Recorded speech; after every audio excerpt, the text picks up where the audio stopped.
May the entire universe be filled with peace and joy, love and light. And especially the ones who hurt you, especially the ones who hurt you, be filled with peace and joy, love and light.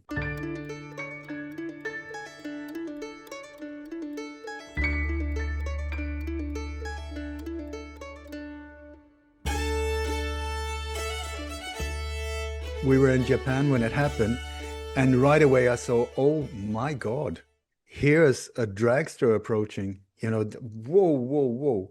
It just, I started seeing right away like bam, bam, bam, bam, bam, bam. And so I said to my sweetheart, listen, I know that I've said that I would take a step back, but here it's like this one, this one, I cannot, because I feel a Yeah, responsibility, because when I see that other people don't see it, I mean, yeah, I can't guarantee what I see is the truth, but in my world it is. And it's sort of yeah, like that's a blatant lie, and everybody's buying into it. And so when also when you see heavyweights coming in like Candace, Candace which Owens. is, I mean, I think the little I've heard of her, she seems very honorable and honest, even though she's apparently married to a Jesuit priest. But I mean, for her to contact the White House to find out is it true or not, if the stadium was rented 4 months ago, that's like phoning Al Capone and ask about the mob, the bookkeeping of the mob. Yeah, no, we do it the right way. Okay, thank you, Mr. Capone. And then you sign off and say, no, I checked it. And it was, you know, Yeah. that's the last place you can go and find and ask these things. What was the first thing, the very first thing that hit you when you looked at it? I guess you saw the clip first, right? The actual, the thing that, the one that was shown over and over where Right away, the the, blood, right away. I mean, it, when I was a teenager, my dream was to become a gunsmith. I was very much into the historical Wild West, and even though I'm non-violent, I'm very good with guns. And no, it's like just like a samurai. You know the skills, and then you don't use them. right. Anyway, so right away, like a Mauser 3006, it was literally more or less blow his head off. And for Yeah. that not to even go through, and then this weird black pudding type of thing coming out of his throat, which is Yeah. the wrong color for the arteries, that uh, it's very close to the lungs. So it is oxygen rich, and so it would Uh-huh. be a bright color depending on if it's in or out, but a very bright and pumping, not like black pudding like that. And Yeah. then that his t-shirt didn't uh, get red. The blood was sort of just running off him in some weird way. And then I Yeah. saw his security team, where I think I identified several of them. One of them that was a pardoned murderer, a guy that stabbed an ISIS prisoner, a 17-year-old teenager, to death and posed with his body. And then he was pardoned by Donald Trump in 2019. It's like No. the trigger guy, his name is Edward Gallagher. And I'm like, what the hell? And and then when you yeah, that, and then right away when Erica, the current one, Yeah. which doesn't even look like the first one, Right. They when don't she look at stands all. up at the way she approached the nation, and Yeah. said, "My name is Erica Smith. Charlie Kirk is my husband. Is my husband." It's like, come on, whoa, here we go again, because now they're putting it out there, the karma thing. Yeah. We told you, so it's up to you. You can just go that direction. We told you, sentence one, so don't come and whine afterwards. We told you. And so Yeah. right away I felt, whoa, this is on. And also, I mean, Israel was bombing 6 different countries in the days up to this whole thing. So if that is true, nowadays I don't know what is true and what isn't, but this is what I've been informed. So it's like media would or the world were in the move of going like, what on earth is going? And then boom, boom, boom. Oh, I mean, boom, there was only one. Yeah. Uh, and then, I mean, it's always Israel in the background. And Trump is so in bed with this. It's like ridiculous. They're telling us, they're pumping it out. They're showing on posters with the Israeli flag in the background. I mean, it is, But, Ule, but at the same time, this is one of these traps I mentioned. To yeah, say Israel did it, or I think Israel did it, or it seems Israel did it. Now they mine that, they mine that from us to go toward the next big agenda, which is censorship agenda. So you're damned if you can't. It feels very like it's on, can barely say anything it's about this by thing. design. It's by Yeah, design. They even point at themselves and they defend themselves so that you can't, they're yeah, putting us in these psychological mind fuck traps yeah, yeah, where you, yeah. you can't, but you can't. It's like this, Yes, but nothing happened. This is the thing, nothing happened. There was no shooting. The audience was crowds on demand for rent. You will see wow, the way when the shot were fired. I mean, just look I come from a like Farmer Brown logic. 1 + 1 = 2. If somebody shoots a rifle behind you, the yeah, the, the sound is very loud, and people will just do like this and then turn towards where the sound come from. What do we see here? The shot is fired. The security guard on the right hand doesn't even flink. He's not moving right, at all. He's standing there yeah, chewing gums. And then the crowd goes like this, and nobody's looking in the direction where the shot's fired from. There was no shot fired. And then the whole shebang with Tyler, and then it goes weirder and weirder. Do you know, like Snake yeah, Eyes, about that whole connection with yeah. I Snake sure Eyes? do. Yeah, Yeah. yeah, But do you know the connection that Laura, no, what's her name? Carla Lugio, the actress that was in the white in the movie next to Charles Kirkland when he was shot. That actress is right now in an Apple TV movie called um, oh, come on. Something like that, High States or something like that, where she's playing the vice president called Elizabeth Kirk. um, It's like, are you, what? And then the whole connection with Erica Kirk, with her mother and Homeland Security and all kinds of cybersecurity, her dad that doesn't exist at all. The right, photos, the children, there's no birth certificates, there's no photos of them at all with showing their faces. There's no marriage certificate of Charlie Kirk. Charles means the names also. Kirk means church, and yeah, Charles mean fight for honor or something like that. I have it written down. And Erica means the ruler. Uh, and so part of this operation is for Israel to get away with what they're doing now. Israel is the wrong word. The New World Order to get away with what they're doing. It's going to absolutely. point at Thank you. these. Yeah, Yes, yeah. totally. Yeah, So it's not Israel, but you got Bibi Killer Netanyahu. He is one of the monsters that are active players in this whole thing. Completely like this with Trump and Kirk. Anyway, so was I? So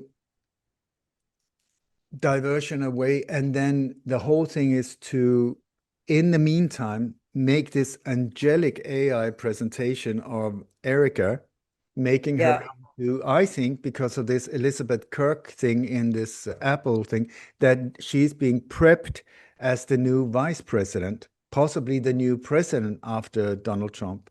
So this is why wow, they also made a swap. Erica Kirk, the original, if there is such a thing, she has been relocated with one of Charlie Kirk's, the one not with the tiny teeth. There's several Charlie yeah, Kirks. yeah, Okay, so but the one that is mostly represented as Charlie Kirk, he and Erica, the one that is mostly presented as Erica, have been yeah, relocated. These are just assets They have been planted long before in this Yeah. psychological operation on standby, and then when needed, being played. Had this had this fake assassination attempt on Donald Trump. I don't know if you've seen my presentation of I that. have, yeah, Okay. brilliant.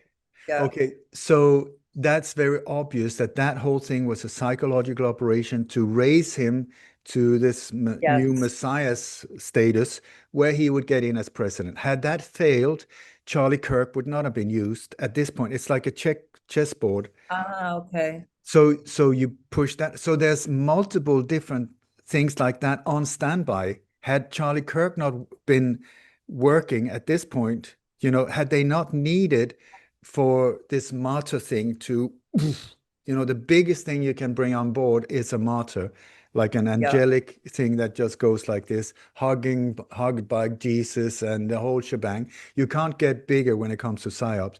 So they were in a situation, I think, where we was like, we need to amp this game up. So activate this one. And in this case, this one was Charlie Kirk. So they amped that whole thing up. And then boom, he officially died, became a martyr. And he and his real wife, if they're married, but these two, maybe they really like each other. So they are now relocated somewhere to Valhalla, if that is in New Zealand or wherever that is. I would think maybe Tel Aviv.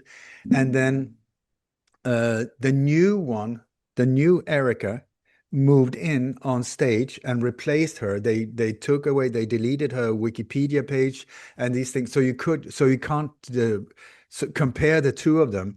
They replaced the photos of her. They're in the process now of getting rid of all the old stuff around it. So you yes. can't compare. I mean, they hardly look alike. Now there's another one singing that, yeah, I'll show you it tonight, but also a lot of AI. Have you seen when Trump's wife and Erica is singing a duet together? No, It's no, I complete haven't. AI. It's complete AI, all of it, and it's so emotional. It's so beautiful. It's so incredibly like, oh my God, it hits you in the heart. And then on stage, above it, there are these massive words where it say "Vivo." Vivo, I live, I am alive. Do you know, it's like in Oh, I your didn't see that. face. Wow, So amazing. indirectly, I think that these things are there to help us, even though they look really evil and awful on a higher level. They're there to give us a kick in the butt, say, come on, we're trying to make it really easy for you. Can you please see it now? No. Okay, but what if we do it this obvious? Can you see it now? Because we're getting tired of having to sort of like, come on, guys, wakey, wakey. On a Yeah, higher level, on this street level, horrendous. yeah. It's on different layers at the same time. Have you had discussions or arguments with people in your world who say they think he was killed? I don't argue. Not arguments, but like I don't I'm discuss with surprised by the number of people that seem to think, I mean, who the think thing is, along these lines, who do think he was killed, but let's see, there's just a few camps, right, that he was killed, but it's but it like, was the way they said that, like if so Candace Owens says that he was her best friend. She has said that. yeah. So you would think she, for example, would know But if he's really but dead. listen, Celia, do you know there was a mass shooting in Copenhagen at Yeah. the Krudten in Copenhagen, and there was this film director that tried to stop the shooters, they said, and he got killed. Okay, so I did a presentation in Copenhagen about that thing, and in the audience, his best friend, the dead director's best friend, came up to me and said, "Is he dead?" I said, "What?" Because I said, I don't think he is dead. But anyway, so his best friend came up and said, "Is he dead?" I said, "You were his best friend. You should tell me." He said, "It's just so weird. It's just so strange because, like, he was there and then his family, and suddenly the family was just gone."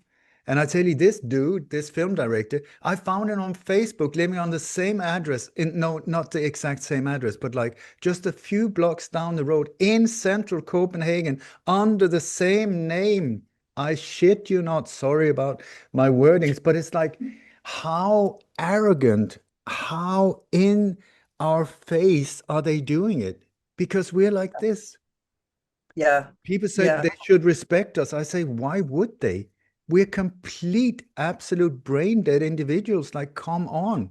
It's in your face. Have they eliminated ways to find out if a person is dead? How do you find out if a person is dead? I mean, it really also begs the question, did he live in this identity, this name, Charlie Kirk? Was he real? He was a real person. We can see him. Many people met him. Obviously, he's not a hologram. But if his identity was real, since there's all this weirdness with the parents and so forth, but specifically, if you want it, you have all the resources at your disposal. In this case, you actually are Ulla Dammegard. How can you find out if a person is dead in You a cannot. given country? You cannot. You cannot. Okay, No. there's Because no. it's just like Barack Obama. Where did he come from? He just Yeah, appeared on stage like a rock star. Where did Charlie Kirk come from? He just appeared on stage like a rock star. Where yeah, where did he come from? Okay, so the thing is like if you look at Snake Eyes to 1998 and the guy Charles Kirkland, I mean, come on, that is, and then he gets shot exactly where he gets shot. So the question is Charlie Kirk a what they call a legend? Like the agencies, they make new identities for breakfast, so they can very easily create an individual out of this one. Yeah, but he had neighbors. Okay, says who? I've spoken to many neighbors of alleged shooters. They said, yeah, he lived there. How do you know? I read about it. Did you ever see him? No. Did you ever see? right, No. right. Do you see? So it's like, so very often these people are like Barry Soetoro. He was an active agent in Afghanistan. He was part of it of training the Mujahideens, and then he had a very nice behavior. He fitted the whole shebang. So they created like a boy band. They put together the parts of the perfect president called Barack. Right. It is like boy bands. That's It is exactly a what. boy band. They even call him Barack Hussein so they could get the Muslims on board as well. Obama, there's nothing real about the dude at all. There's zero that is true about this Yeah, he's a individual. he's a composite, right? These people are He's a composite, composites. composite. So here you have Charlie Kirk that was born exactly on the same date, on the 14th of October, as George Floyd, which was another massive, massive, massive operation. Not a true word anywhere, based Right. on Pink Floyd and Queen music, even. There's a Yeah. theme from Queen and Pink Floyd going through that opera. It's bizarre. But anyway, so this dude, I mean, where did he come from? You have to give it to him. The guy is very intelligent. He's very good at arguing. But how from that coming into owning a property of the value of $6.4 million to being his widow being flown in on Air Force Two? I mean, what just happened? From Yeah. being buddies with Benjamin Netanyahu, and Netanyahu is calling him all of these good things and come, please come to it. Who does Benjamin Netanyahu mingle with? A a dude like that out of nowhere? That it doesn't happen. This is like Dallas, like J.R. Ewing in the background with a hat. It's ridiculous. It's like a soap opera. So I don't think that Charlie Kirk existed to start with. Then in 2012, Erica Kirk made this video with Tyler and the date. So it's like you have 1998, that's the beginning, at least the beginning, and it was filmed in Taj Mahal, owned by Donald Trump. And one of the people in that movie, Leo Powell, is he is based on the character Donald Trump. And in it, it says there's this one eye going like this, and in the background it says Powell pays. So I would say, yeah, Donald Trump paid, maybe, very possibly, for that movie. He was very much part of it. It's super loaded with Freemasonic stuff. I mean, and also featuring Nicolas Cage, who has already prepared a tombstone, his own tombstone of a pyramid. It's like unbelievable. They're so in it. Anyway, so 1998, Kirkland, all of that, good movie, whatever, if you like that type of movie. But the scene is set. So what is first? Was that the first step? Were there steps before that we didn't see? And then you have the Illuminati card games from Yeah, 96 with Donald Trump being shot through the ear or with a hole through the ear. I yeah, mean, who makes up this? It's unbelievable. But I know that I did, checked out that there's this Swedish family that I believe is very, very high up, the Wallenberg, yeah, yeah. way, way above Rockefellers and Rothschilds, up there, pulling the strings. They're a major part of it. You think the Eh, Wallenbergs are above the Rothschilds even? Is Yep, that what you said? yep, Wow. Okay. yep. Yeah, Their interesting. motto is ruling without visibility, and that Yep. is what they do. So anyway, so I heard from an insider there that they plan 100 years ahead. 100 years ahead. Can you just imagine 100 years? That's from 1890, and 100 years forward is 1990. They and 1990, 2090. They're planning here. I have problems planning 2 weeks ahead. So when you see these operations, Yeah. 1998 and up to now, it's nothing. Yeah. But it's like a chess play. So now this got activated, the Illuminati card game, boom, 1996, and boom, it happened here like last year, whatever it was. And now Charlie Kirk planned there, boom.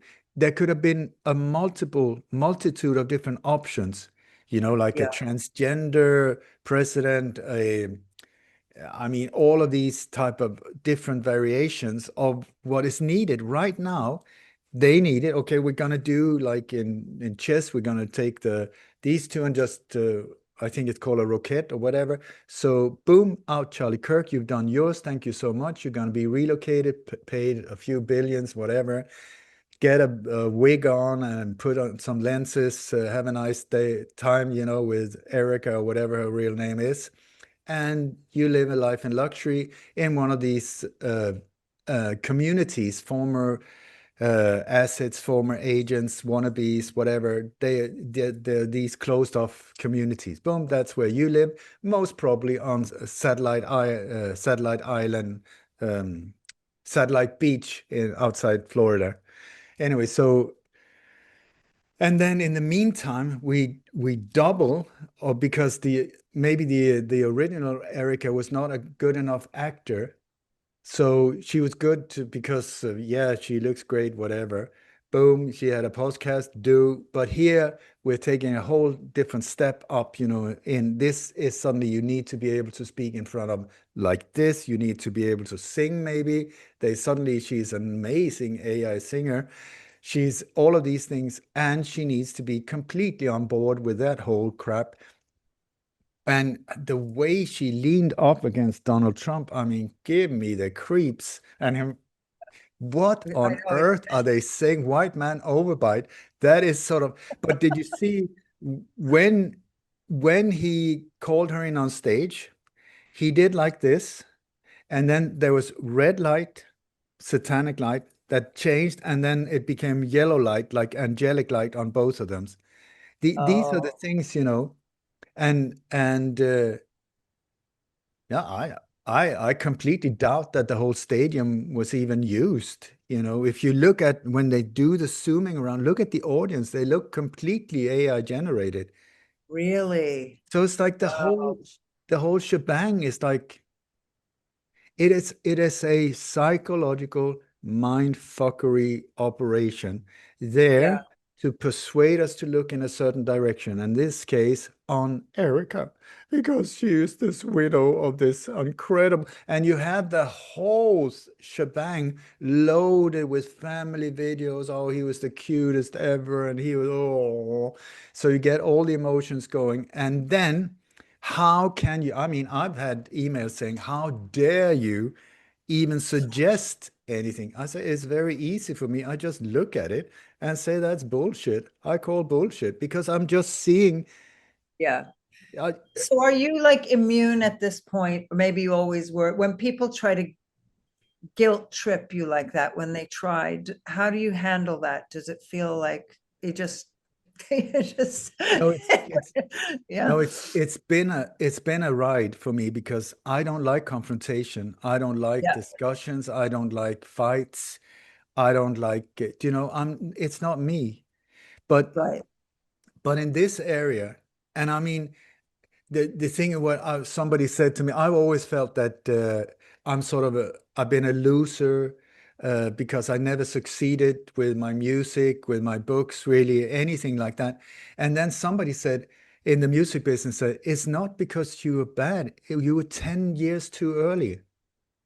So the thing that I thought was a weakness now is turning around into, well, that's kind of good to hear. Superpower. I'm Yeah. sort of, that feels good because I've been seeing myself as, it's only the last few years when I started to see that, whoa, I'm actually making a difference here. And then Yeah. people have Yeah. said, you've done that for the last 30 years.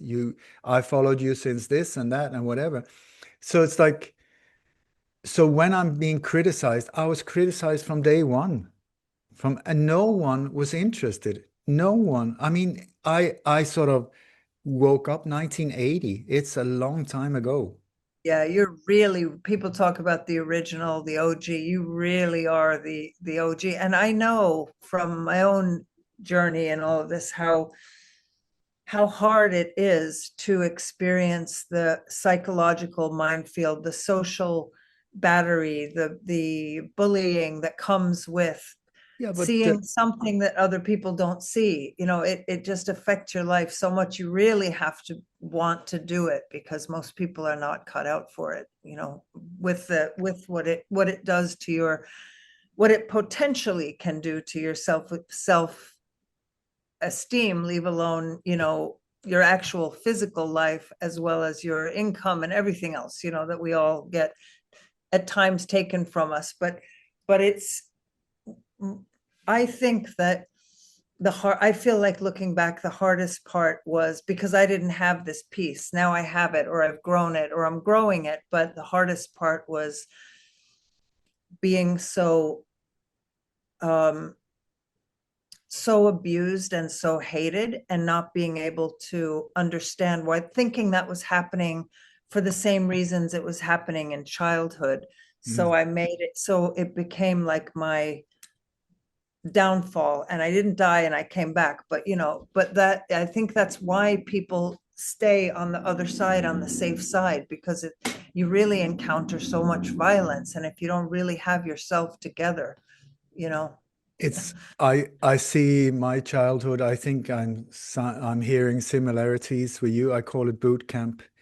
And it's what do they do in boot camp? They beat you up, they put you through all kinds of things to toughen you yeah, out of love, because yeah, that will also make you survive, So it's yeah. like, so I mean, I used to stutter, I used to be terrified of speaking in front of people. It's only like 10, 15 years ago. I mean, Wow, really? That's a terrified. I mean, like shaking like this. It was 2012 that in that little yoga group with my beautiful teacher, Nelly Chellam, she said, the thing is, I want you to dedicate yourself, because she was doing everything for free for a whole year for us. And she said, but I want you to speak in front of a group. They were 6 or 8. I was terrified. Kim was terrified. I mean, shaking, really? crying, Wow. pushing through this whole thing, pushing, Yeah, pushing, pushing. And then on the other side, yeah, because I grew up with like, shut up, shut up, shut up, shut up, this and this violent. There was never violence, but it was in the air. And I yeah, mean, my father, I'm finding out now, he killed people. He kills, yeah. I don't know, at least one or two, I think maybe more. So he had it in him. So the violence that I saw in his eyes was not just me imagining it. I mean, there was a reason for a little boy this size to, I mean, almost wet his pants when your dad came like, shut up, like, ah, like so. This has sort of been ingrained in my DNA. So one of the things I put myself in different war zones. I mean, I took a bicycle and cycled straight into the war in Iran, Iraq. How healthy is that? It's not healthy at all. But it was a way for me to deal with these demons and prove myself through Yeah, perjury, go to absolutely. pure fire to and follow my heart, not because I was told, not because I wasn't told, but I mean, I went on my own and I ended up in this war zone and it ended with me smuggling people out from Iran on my own. I think that is brilliant. I'm very proud of that. And was it difficult? Yes. Was it scary? I mean, terrifying. Did I do it? Yes. So coming from being absolutely pushed down to stepping up, following my road.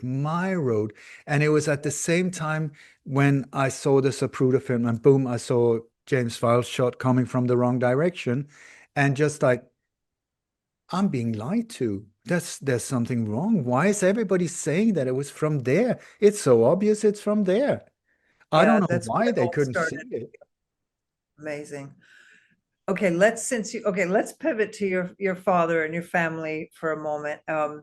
So for those who will be listening to this who don't know this about Ulis, so your both of your parents were essentially, I don't know if spies is the right word, No, agents. What's the no, right word? spy is absolutely a wrong word. An Okay. asset. I would call it an asset or an Asset. agent. Okay. Okay. Okay. So as far, So I mean, my father died in 1992. yeah. I had no idea about this whole thing. He was in the Danish resistance during the Second World War, fighting the Germans.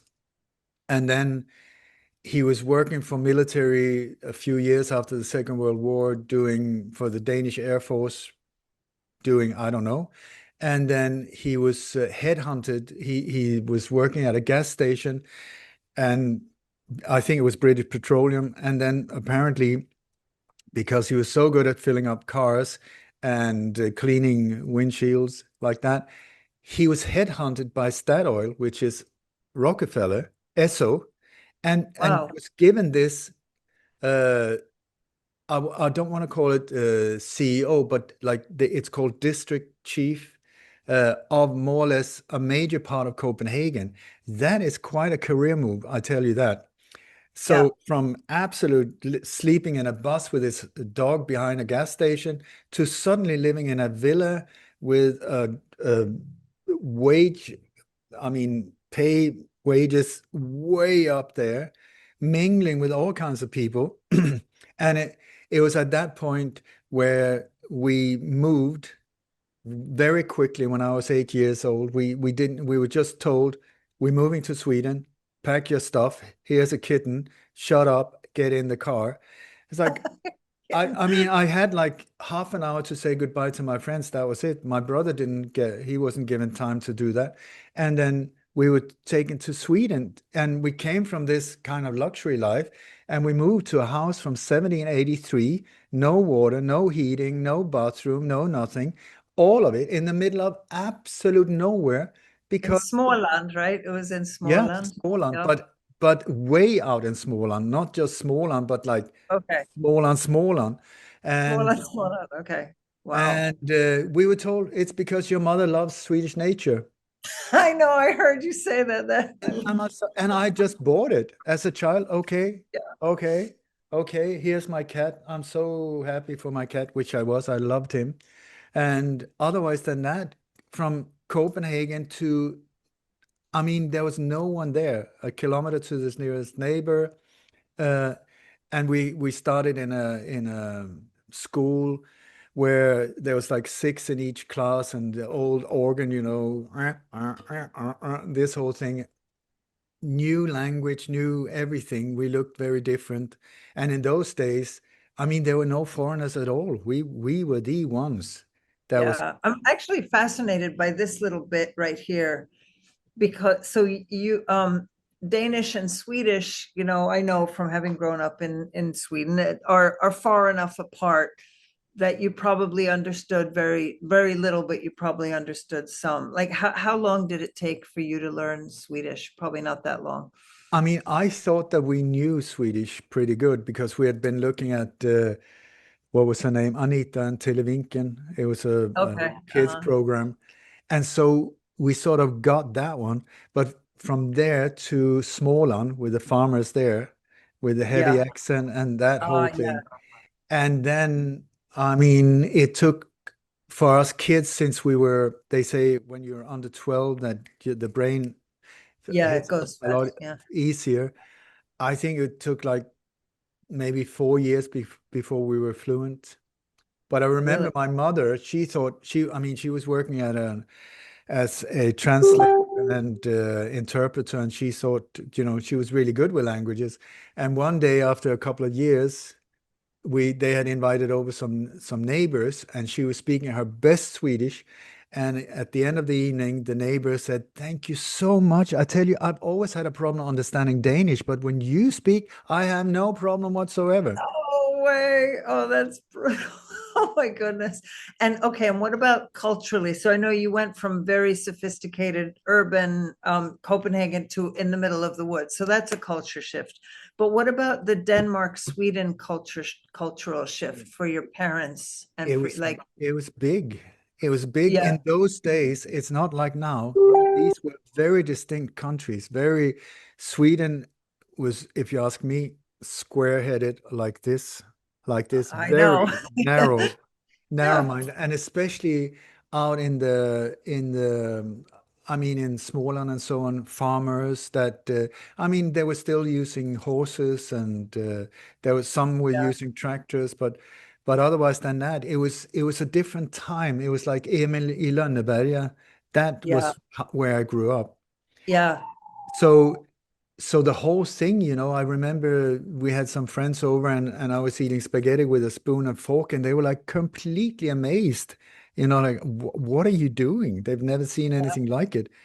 It was in the cities, there was, of course, foreigners from Finland and Greece and so on that was coming Yeah. during the 60s. I mean, this was 66 when we came, but it was like we were very odd or standing out. Yeah. So, so I think this is maybe one reason why I've been used to being odd or standing out, but I just went quiet in many ways. And this is if you ask many people around me, they think I'm very quiet. And then I'm very verbal in a situation like this, and then I go quiet. And so, So you guys couldn't go back to Denmark and visit or anything, or you didn't. You just had to stay in Sweden during this time. That because my mother loved the nature, and so there was no discuss. There was with my dad, there was no discussion about anything. It was just this is the way it is. Thank you, yeah, swallow, and just move on. It's yeah. like that's it. Nobody was discussing with him. That was the way it was, and boom. So just accept. So here's a question I've been really wanting to ask you about all this, and I haven't heard anybody ask you this. Maybe you have been asked this, but okay, let me just say a little interlude here by way of explanation. So Ule's parents were part of the NATO, you'll stop me if I'm saying it wrong, NATO Gladio Stay Behind Network, which was called the Absalom Network in Denmark, and I think didn't have a specific name in Sweden, but it was essentially let's see, I'm going to let you describe what it is rather than me bungle it, what the purpose of it was, and then I want to ask you the question I haven't heard anybody else ask you. So just a quick definition, if you would, about Stay Behind. Okay, stay behind is the main name is Gladio. It's the sword Right. of the gladiator, and it was that's the Italian name of this also. It's all the different NATO countries. So Yeah. interesting that Sweden had one. because apparently Sweden has not entered NATO until now. Absolute bullshit. They entered in 1954, and the Swedish stay behind was being planned in 1949, just months surrounding the creation of NATO, where Denmark was actually one of the founding nations. But anyway, so stay behind is the Swedish name, and Absalon is the Danish name. Oh, okay. Got it.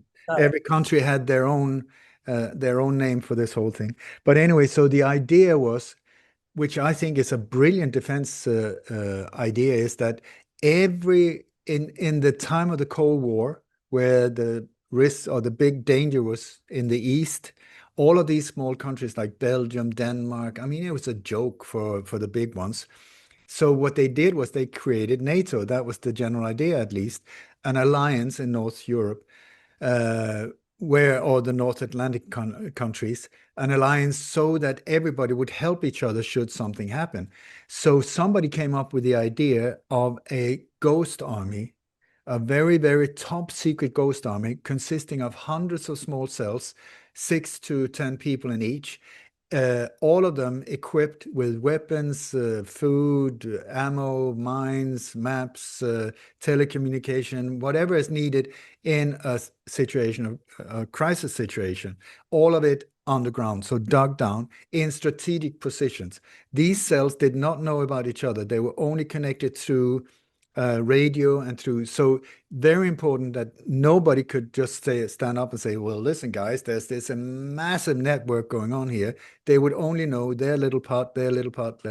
So the idea was to have all of these on standby armed forces in disguise, so that in case of an invasion, say the Russians came whoop and took over whatever country, then the leadership of that country would go straight to London, and one phone call, more or less, be able to activate a army, fully armed army in the exact positions, perfect positions for a resistance Okay. war against the invasion neighbor. So when you think of it, it's absolutely brilliant, absolutely brilliant. And my Yeah. dad, I think, was headhunted. There was quite a few people from at the end of the Second World War, when Denmark and Norway had been occupied by the Nazis, the Germans. So MI6 and CIA went into these countries and started headhunting people from 43 and onwards. And there were specific areas where they were handpicking these people from the resistance movement, from specific prisoners camps, and also um, a jail in Denmark. And so these people were recruited in secrecy. And so when the Second World War ended, I mean, at least we're talking about the official narrative of the Second World War. Now it's just fallen completely apart. But other Right. than that, Yeah. when that ended, this whole secret army consisted of people that had been headhunted during these times. And in Denmark, with a population of, at that time, 4.5 million people, it seems like the official number was 500,000 people involved in Absalon to start with.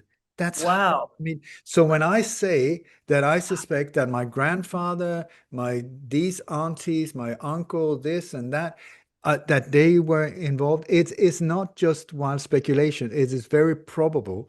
And I even Yeah. think that in that network where my grandfather was recruited, and my dad, I know that for sure, and some of his friends have been tracking down 5 different people that officially didn't know each other but were close to my father.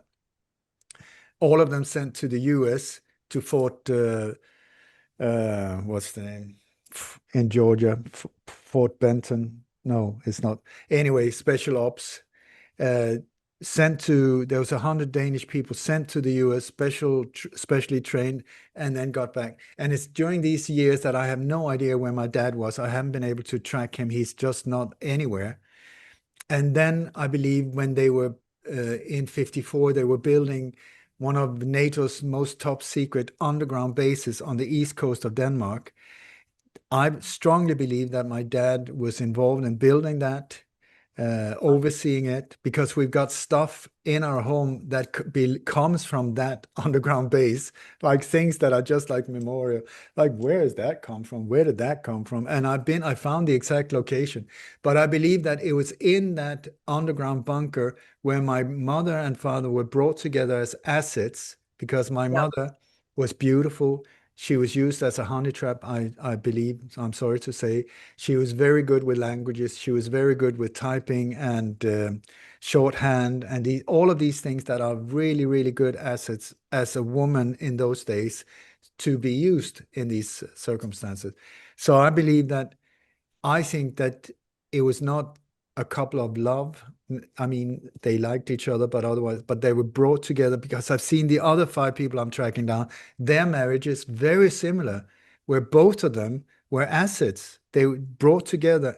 And then as part of the front, they had need a perfect shop window. Yeah. This perfect family needed to be created to give credibility, and so kids were needed. And I believe that I might have been born into this world as part of one of these operations. I'm speculating when it comes to my parents. It's just that there are thousands of things pointing into the picture I'm painting. I'm not Okay. found any real proof, except, yeah, I have, but I'm sort of building a case on a lot of this and this and this. I'm trying to put together my life to understand what happened.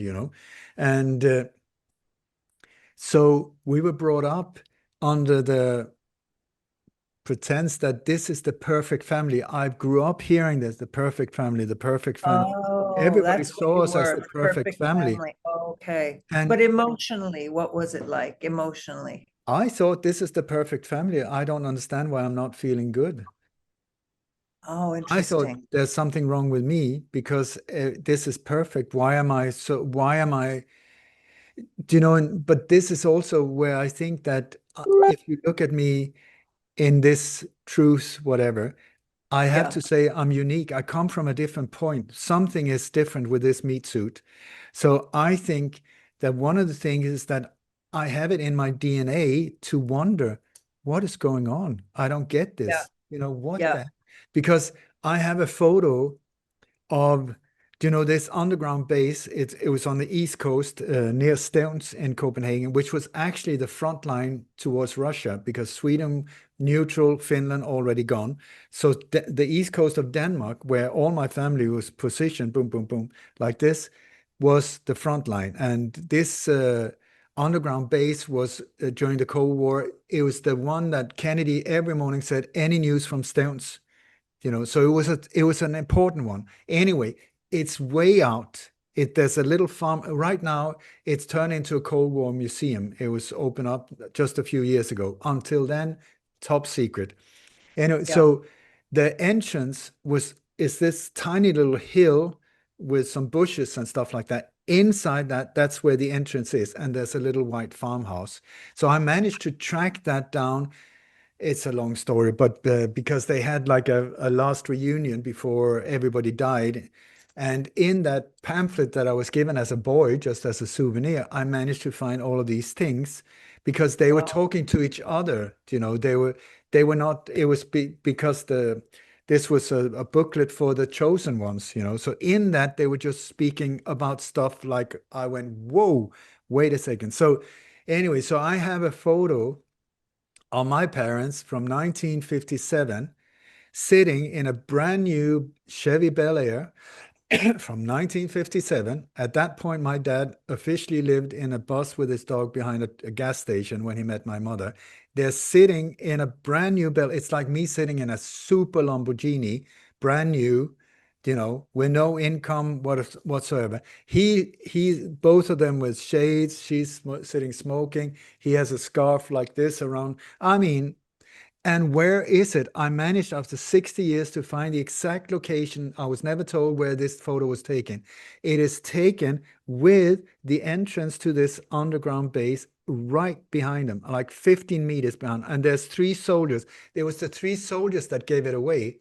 There's three soldiers smoking in the background. When I enlarged the photo, it's like what on earth are they doing there? So I managed to see the ground. I could see it's not normal grass. It's somewhere near the beach, because it was this sandy grass. So it took me many years, and in the end, I managed to pinpoint the exact location. So I've taken photos of the place with the entrance now into the museum, and and then with my parents' car right in front of them, where my dad also said it was only myself and Elvis Presley that had that exact model. What? Do you see? It's like, and the other guys, the other five people that I've been tracking down in this network also were Yeah. given big American cars Wow. in the late 50s. Very unusual, very unusual. So it's like low key, but not like, because in those days, I think also people were very naive, extremely naive. They didn't know the CIA before the JFK assassination. People had heard of it, but nobody knew that there was actually, and only good things were coming out from that. So anyway, I don't know if I answered your How question, but astounding, how astounding. No, I mean, and so this leaflet or this brochure, you're saying you just happened to hold on to this? You still had this thing? yeah, I think I got it. Yeah. Wow. So I have it in my bedroom. It followed me all along because I was, like I said, I wanted to be a gunsmith.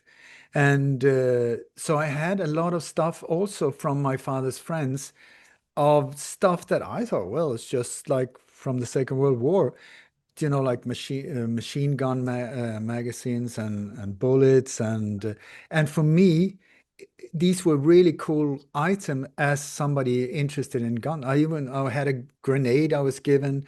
I had, and when we went to Denmark on holiday, I mean, there was this family that we went to, and they had like a shooting range inside a barn where they were shooting all kinds of stuff. I mean, I had the time of my life, and I thought this is normal. Then I grew up and thought, this is not normal at all. People don't have Bren guns, like big machine guns standing in hat racks.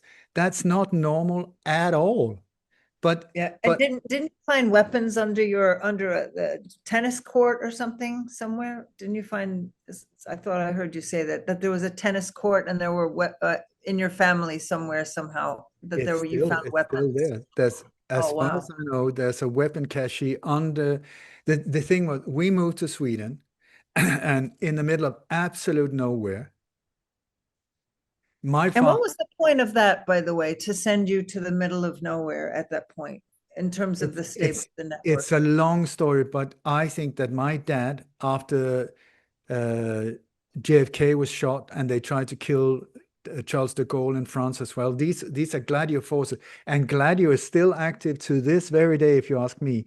Oh, so much of the mayhem we're seeing is Gladio, Gladio, Gladio. This is not Wow. something. This is why I really am putting such an effort into exposing Gladio, because yeah. Anyway, so we Okay. to so so he wanted out, I think, because this whole stay behind Gladio movement was created as something good. At least that was what people were told when they Yeah. entered into the organization. My father and my granddad are all, I think they were doing, I would have been part of that organization had I Yeah. lived, Yeah. It was heroic. because It I was, thought they thought this is the right thing to do.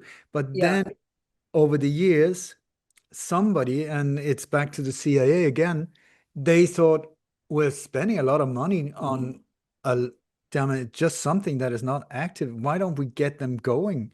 And so they came up with what they call the strategy of tension, random acts of violence, so they started mass shootings and stuff like that, especially in so-called soft countries where the population didn't need protection. So they added the violence there so that people would ask, please give us Robocop and cameras and all of this that we're living through now. It's based on all of these terror. It's called a strategy of tension. It's that one all the time.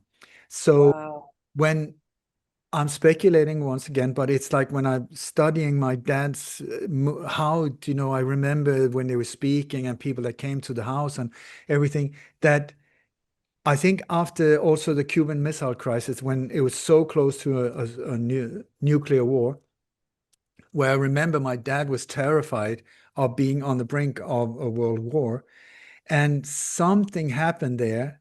And also, I have a newspaper clip when we came to Sweden, the local newspaper came out. And then my father says, we plan to escape the we planned the escape for 5 years, he says. That's exactly what he says. And then the reporter says he changes the escape from big city out into the countryside. But he said first he said we planned the escape for 5 years. So 5 years, that is from 66 back to 61, when a lot of these things were going. And I think because also my father, when he was working in ESO, there was a handful of his colleagues that died very young. Boom, boom, boom, boom. And I think that was when there was this takeover of Gladio, because as far as I understand, speculating again, but I'm 99.9% sure that the network of gas stations is Gladio in Copenhagen and many other cities as well. Because when I was a kid, my dad drove around. His job was to coordinate all of these gas stations, see to that they had what they needed and so on. That was his job.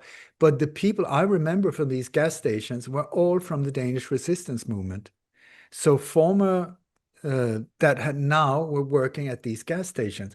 What would be a better network than gas stations that are positioned in perfect locations, strategic point, intersections, also controlling the Yeah, gas, yeah, the yeah. fuel, also having underground bunk. Right, You don't notice anything there. Big diggers going like, yeah, that's for diesel, that's for gas, that's for right, weapons. right, Do you see what right. I'm saying? It's like all of Yeah, it is perfect when you think of it. It's like, oh my God, it's so obvious. And I made a whole network of all the gas stations in Copenhagen. When you look at it, it's like a military map of control. So I think that is wow. why he was headhunted. He was Yeah, in this recruited. position, Yeah, right. coming from his military background, recruited Yeah, into Gladio.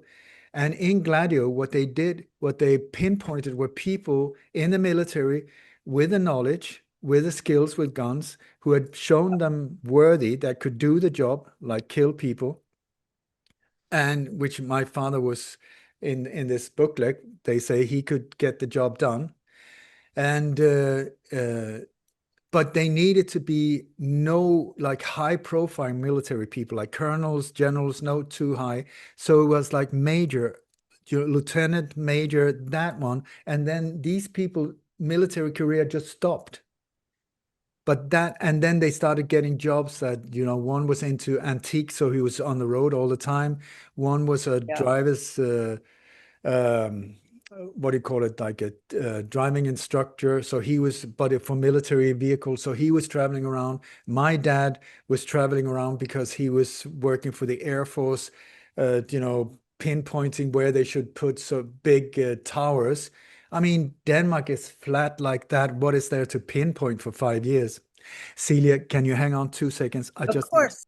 What my dad was in charge of was the Gladio network in Copenhagen. A major part of Copenhagen was his part. Yeah. And so his job working for ESO had nothing to do with gas and stuff. It was also very strange because his job was to deal with international guests, take them out for dinner, nightclubs, all of these type of things.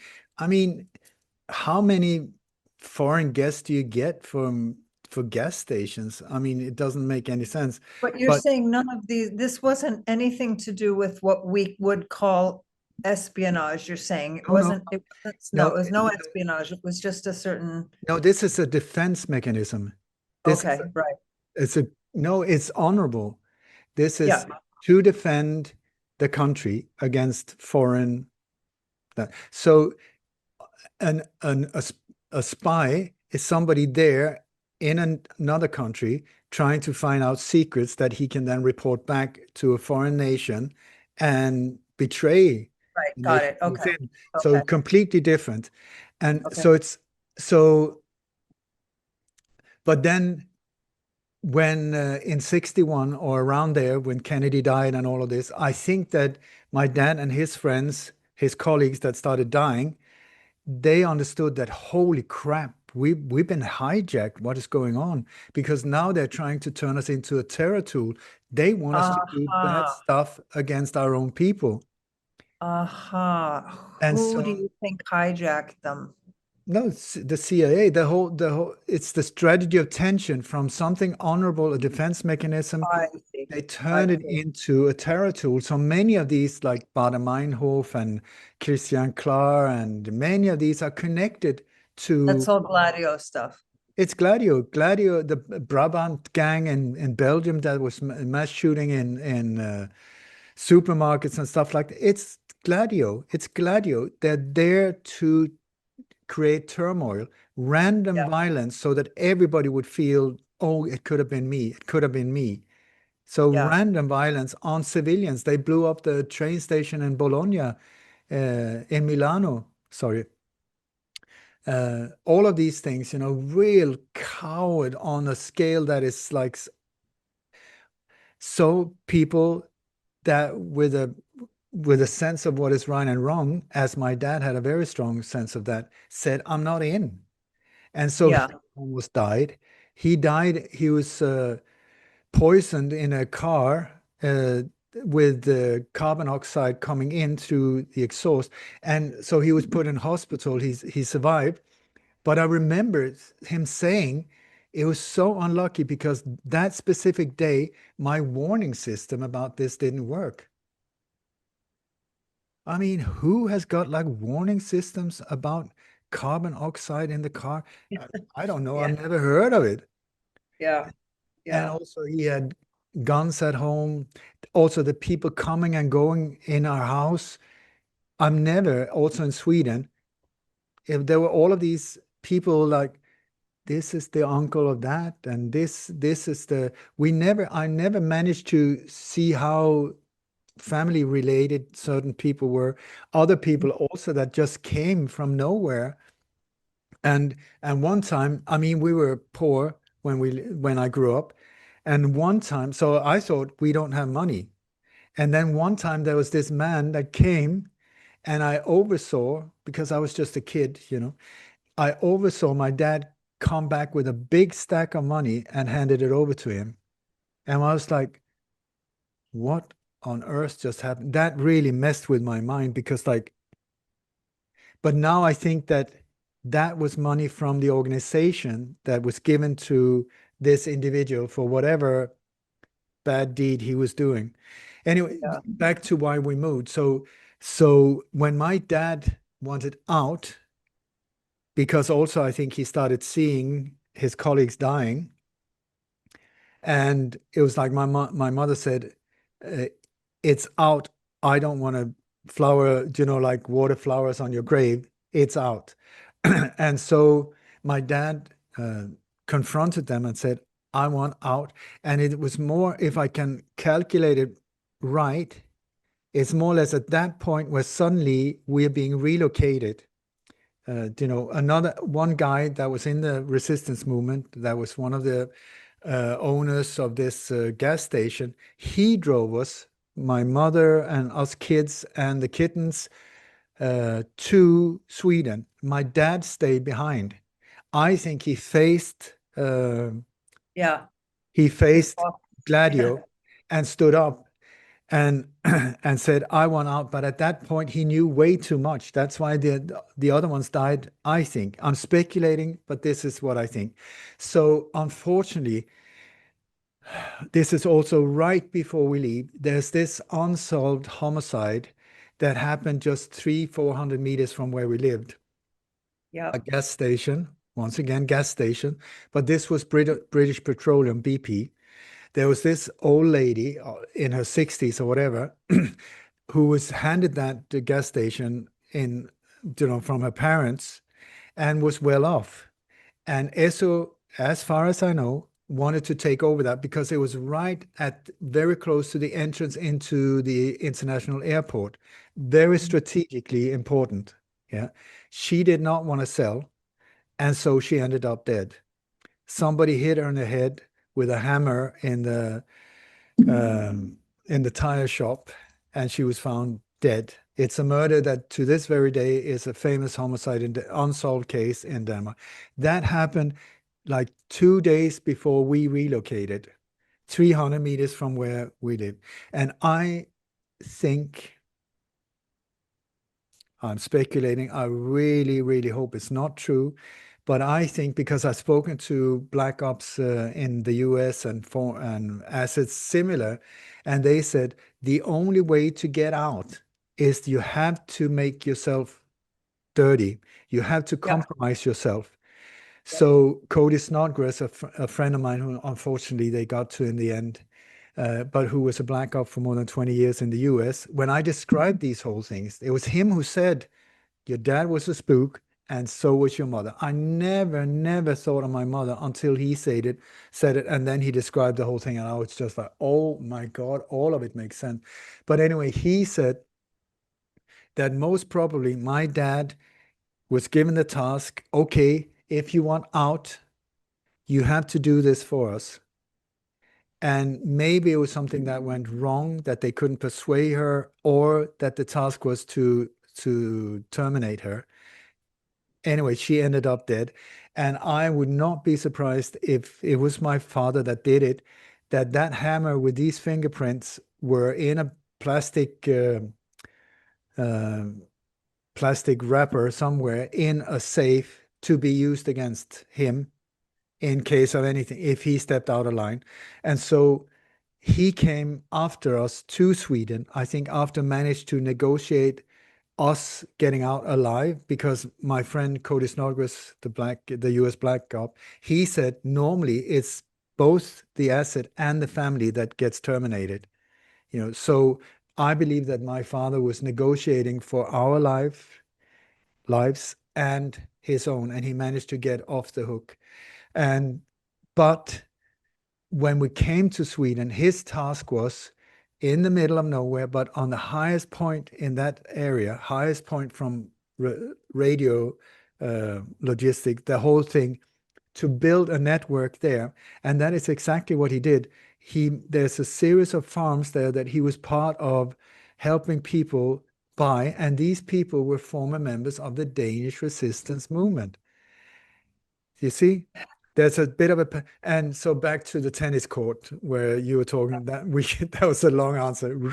But anyway, so in 67, I think it was 67 or 68, my father got quite bitter when we came to Sweden. He was a very social guy, he was the Yeah. center of parties. And to put him in the middle of nowhere among Swedish farmers of the Oh, 60s, not the best combo. So definitely. he was in a foul mood, and this was also explains a lot of things that where I was fearing him, and that he was controlling our family with his bad temper, because he was feeling awful. I think maybe also just imagine if he had killed that woman and had to live with it. I mean, there's a lot going on that he could not Wow. say anything about. He couldn't share anything about this. Anyway, so he was not interested in sports. He was not interested in physical anything. And one day he decided to build a tennis court. It's like, say again, come again. I want to, yeah, a tennis court. So he got bulldozers over there, and it was for months he was fixing this tennis court. It was his baby. And I mean, and he was, when it was finally absolute flat, he was so, the white lines, never played, and the grass was cut like that. I've never seen him play once. My mother That's didn't play. My siblings, we played a couple of times. I used it because I was practicing football, so I was sort of like using it for that. No one was there, but it was immaculate at all times. And so we thought, is middle-aged Christ, whatever, something. It was his, yeah, I don't know, but we got a tennis court. So when I spoke to Cody Snodgrass, once again, former Black Op, and he said, was there anything weird with your childhood? I said, I don't know, but we had a tennis court. He said, tell me about the tennis court. And I said, yeah, this and this. He said, no, no, no, no, no. That's a landing pad for a helicopter. And also underneath it, he said the thing that is holding the net is most probably antennas, and there will be a gun cache under. I was like, what? What? He said, Wow. I can almost guarantee you that there's one of these stay behind caches underneath. He said, how did he get that farm? I said he bought it from this man who I remember was in a uniform all the time. And this guy had, if I remember right, like 53 farms or whatever, a lot of farms. Say 20, so I don't exaggerate, but 20 farms. Okay. That is a lot of farms, Yeah. or it's Yeah. a network. You see? Okay. So anyway, so he got this record cheap. We bought like three, yeah, whatever, for nothing, a barn and two houses and all of that for like $2,000, something like that, ridiculous. So, and when I see the other five people that I'm tracking down, they also got houses, but they're it's very cheap at the exact right time, but for a reason. And then the neighbors turned out to be part of the network. So here, anyway, so Fascinating. yeah, anyway, so many, many years ago, like 2019, when I went on tour in Sweden, I called my tour manager and said, listen, are you up for some adventure? He always said, yes. I said, can you get me a metal detector? And he said, yep. And so we drove out to the middle of nowhere where I grew up. And when we went there, she said, on the way, he said, this is really in the middle of nowhere. I told you so. Anyway, so we went there, and the farm has since then been sold from our family. My dad sold it out of this network because I think that farm was part of the network. Yeah. And Yep. that was why it was bought so cheap. And then my father got really sick and it got sold. And I think they lost control over it. So I can't remember how it was sold, but I don't. So I think that the things were still, it's still there, left on there on the Yep. ground. Anyway, so we went up there and spoke to the current owner. And at that, when I came there, I was completely confused because where it used to be forest, that was cut down, and where there used to be big lawns and open spaces, forest. So I was like, the house is there, but where is the tennis court? And I spoke to the owner. He said, Wow. well, I've heard of it. I think it's, and I mean, I knew exactly where it was because I grew up Yeah. there, but anyway, so I lied to him. I said, listen, I lost a ring there many years ago. Would you mind if I go down and look for it? He said, go for it. And because I don't know who that dude is with these networks as well, because they're still active. So Yep. not comfortable. Anyway, so he said, go for it. So I crawled down there because I knew in among all of these trees, there would be like a slight slope and then it would be flat. That was what it looked like, a flat area. Even though it's like overgrown with trees, it would be flat. So I was on all four down there and I found the edge or the corner of it. And so I knew, okay, here it is. And I got my Johnny Cash is his name to bring the metal detector. And then I got him to film me. I still got the film. And I say, if this starts beeping here, that shows that my whole childhood has been one massive lie. So I don't know if it starts beeping, I might faint or whatever, but please film it. So I'm walking around there, nothing, nothing, nothing, nothing. Beep, beep, beep, beep, beep. So there's like 3 meters time 9 meters area, and then it goes a bit in an angle. And on the other side, the next plot, which is owned by someone else, I think the network, the the side where that beeping area starts and where it ends, there's a tree. Everything is cut down except these two trees, and they're cut down. They're cut like half, like 2 meters up. They're just cut up. This is for, they say, for beagles and creatures that they have. But that is exactly the location. So if you come in a situation of emergency in the network and you have to locate the cache, just follow the trees. Okay, where is it? 2 meters from there, 2 meters from there. Okay, there, dig, dig, dig. So I tell you, And people say, why didn't you dig? I mean, God knows these are explosives and whatever from like 40, 50 years ago. That I mean, plus also these operations are still active. This is the thing that's still active. They say no, it stopped in the 90s. Yeah, because there was this massive big scandal, and every single country said, yeah, we're very sorry, we're never going to do it again. Bullshit. They're just like waiting for it to blow over and then back to business. We're so naive. We just buy their words. We say, yes, sir, no, sir, and we're never going to do it again. That is absolute. That lying is their business. So, yeah. So was this the moment when you were really thrown through the windshield about the truth about your parents and your life? This tennis court moment, was that was when you finally really accepted that this is what had happened? No, it was when I found the exact location of where that photo was taken in Okay. 1957, Oh, okay. because Okay. that was before I was born, and my mother is sitting next to him, Right. you know. Right. Okay. I And see. then after that, I've done many interviews and about it. And now I have some secret sources in Swedish intelligence who has contacted me and confirmed exactly what I said. And I got confirmation even that my father was paid by whatever that this network is or the CIA up till 1992, the year he died. It's like, what on earth? And So, then the people around, I mean, I'm suspecting that they might have tried to take him out 4 years earlier because some of his other colleagues were taken out at the same time in a similar way. His aorta burst. Like he was found outside his door. He was living in an apartment building at the time, and his neighbor found him on he was on the floor and crawled over to the door, and they heard him knock, and his aorta had burst. His main artery had just burst, so it was just a matter of minutes before he had bled to death, but they managed to save him.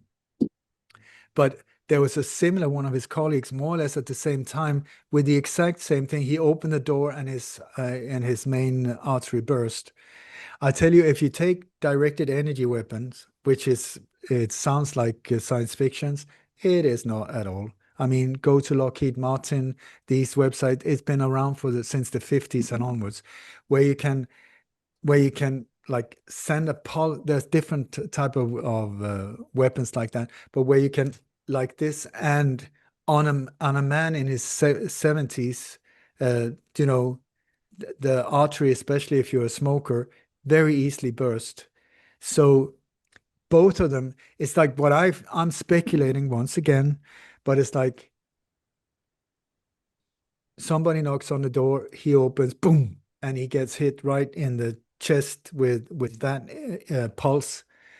He goes down. His friend was found in the exact same location, but in Denmark, open door, dead, bled to the. So this is the thing when they, at the end of the life of many of these assets, when you're on your deathbed, that's when people start talking, yes. and Right. especially when, I mean, I don't know, but I was at that time starting to become a little bit of a nuisance because I was poking my nose around in these things. My mother was helping me with the coup d'etat book, where one chapter is about stay behind. She helped me with the English version, you know. So we were going through this tech, never said a word, never said a word, and took it, both of them took it to the grave. But I think maybe also for our security, my security, that they were trying to, yeah, for me not to get hurt. I don't know. I'm confused. And what have you been told about when you speak about it now, like we're doing right now? What does that mean for you? Is it okay to talk about it now? I mean, the first time I did a talk about it was in Denmark, and I came straight from that Cold War museum. I had just been underground down there, where, like I told you, there are things in our home that comes from there. there's like military stuff that I could see it's taken from there and now it's in our home in Sweden. How on earth is that possible? And so all of these things were, and I found the exact location where the picture was taken. And so I was crying when I was doing the presentation. I was crying because it was like, this is before I was born. That means that my whole life with my parents, they have known a very important part that I was never shown. All of these things that happen in our lives, all of these people coming, going, my dad's bad mood, why he filled our whole half of our barn with old furniture that like 30, 40 old armchairs and stuff like that, where we were like, what's going on with the dude? I mean, come on. And then when he went to hospital, we burned it all. And he was very upset. But now I see, my God, this was part of, for the network, they would have these meetings in the barn in a time of crisis. And Yeah. so instead of him raising suspicion by buying 40 armchairs like that, he got secondhand chairs and put it there, stuffed it away, and we burned it. But all of these things that didn't make any sense whatsoever, and Yeah. the people that he didn't like, but that he was mingling with, like the police chief and this dude and the local shop owner. And I'm like, wait a second, because when you start seeing how these networks work, Mhm. and then unfortunately, what I've heard from this source in Swedish intelligence now is that the part where he was in around Arneby, Eksjö, Nässjö, that was a special part also for assassinations. And so I'm like, what the hell? Because I remember that stack of money that was handed over to this unknown individual. What was that? What was that? Because that was a lot of money. So it just messes with my mind. And at the same time, it's so strange because it's almost like I feel that I'm guided by my father. It was my father that came to me in a dream that got me on this track. He it was in 2018. I had this dream. I don't remember him or anything in the dream. I just remember his words, the key is in the ring. The key is in the ring. So I woke up like, whoa, the key is in the ring. The key is in the ring. And I woke Kim up, my sweetheart. I said, the key is in the ring. She said, what ring? I said, I don't know, but the key is in the ring. And then I was like, what the hell? And the thing was, I was there when he died. I was alone with him, which was amazing. He died beautifully. And for me to sort of part in a loving way from somebody that I used to fear and hate and love and all of these feelings. I was very grateful to be. But anyway, the only thing he had was wearing was his silver ring. That was part of him. I've seen in all our photo albums. I tracked it back. He had that ring my whole life. Never looked at it. It was just part of him. That was what he was wearing. And that was the only thing I wanted to inherit from him. So I had that on my little shrine or whatever you want. So I went straight to have a look at it. It's the first time I really looked at it. It's an American Air Force ring. How, I ask you, how does a Danish citizen get an American Air Force ring? And the stone in it, or the rock, or whatever you want to call it, is amethyst. It's purple. And I've gone through all the different year editions because every year the American Air Force has a new edition of the ring. And the purple one indicates aristocracy or royalty. Right. See, why why did my dad have a ring with an amethyst in it, a purple color, his whole life? What on earth is that? Because there's there's a like I've been asked many times, well, if what you say is true, how come you're not dead? What can I say? I don't know. They tried several times. I mean, I've been shot, I've been poisoned, I've been almost hit by cars. They threatened me. I'd changed countries twice, but otherwise than that, I'm still around. And I'm like, I don't know. And then I spoke to Cody Snodgrass once again, my Black Op buddy in the US, and he said that that ring indicates that there's some lineage in my bloodline that indicates that I'm connected to royalty. And these bloodlines are sacred to them. So he said it's very possible that there's a no touch order on you, a no go, because many, many people that have done a lot less than I are dead many, many years ago. I'm like, also people have said who see angels, they say I have a whole army of angels around me. I'm sorry, dudes. I don't see you, but I'm very grateful. I Thank really you, am. Ola's Angels. You're doing a great job. Thank you, Thank you. thank you. Thank you. I'm putting them to the test. But but I know that on my mother's side, there was this thing in her family. She had like chairs from the royal castle with the seal of C4, which is Christian the Fourth. And Right. also there was this I don't know what to call it, chandelier type of thing from the French Revolution that had been given as a gift to one of my grandmother's grandmother, who used to go and have tea with the Danish prince. I think having tea could be something else than just having tea.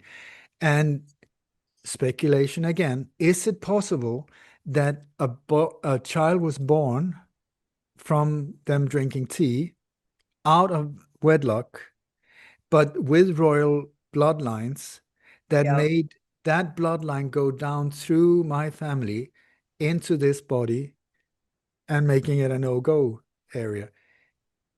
I'm speculating. I'm trying to put these Wow. pieces together, but it's sort of like it doesn't make any sense that because like and no, but all of these different things in my background, it's just like it's just weird, from a normal point of view, it doesn't make any sense. But if you turn it around and say, yeah, but what about this? And suddenly, boom, boom, boom, boom, boom, boom, boom. So Do you, I just want to say, oh, it's really cool to have a dad. No, it's quite traumatic, I tell you that.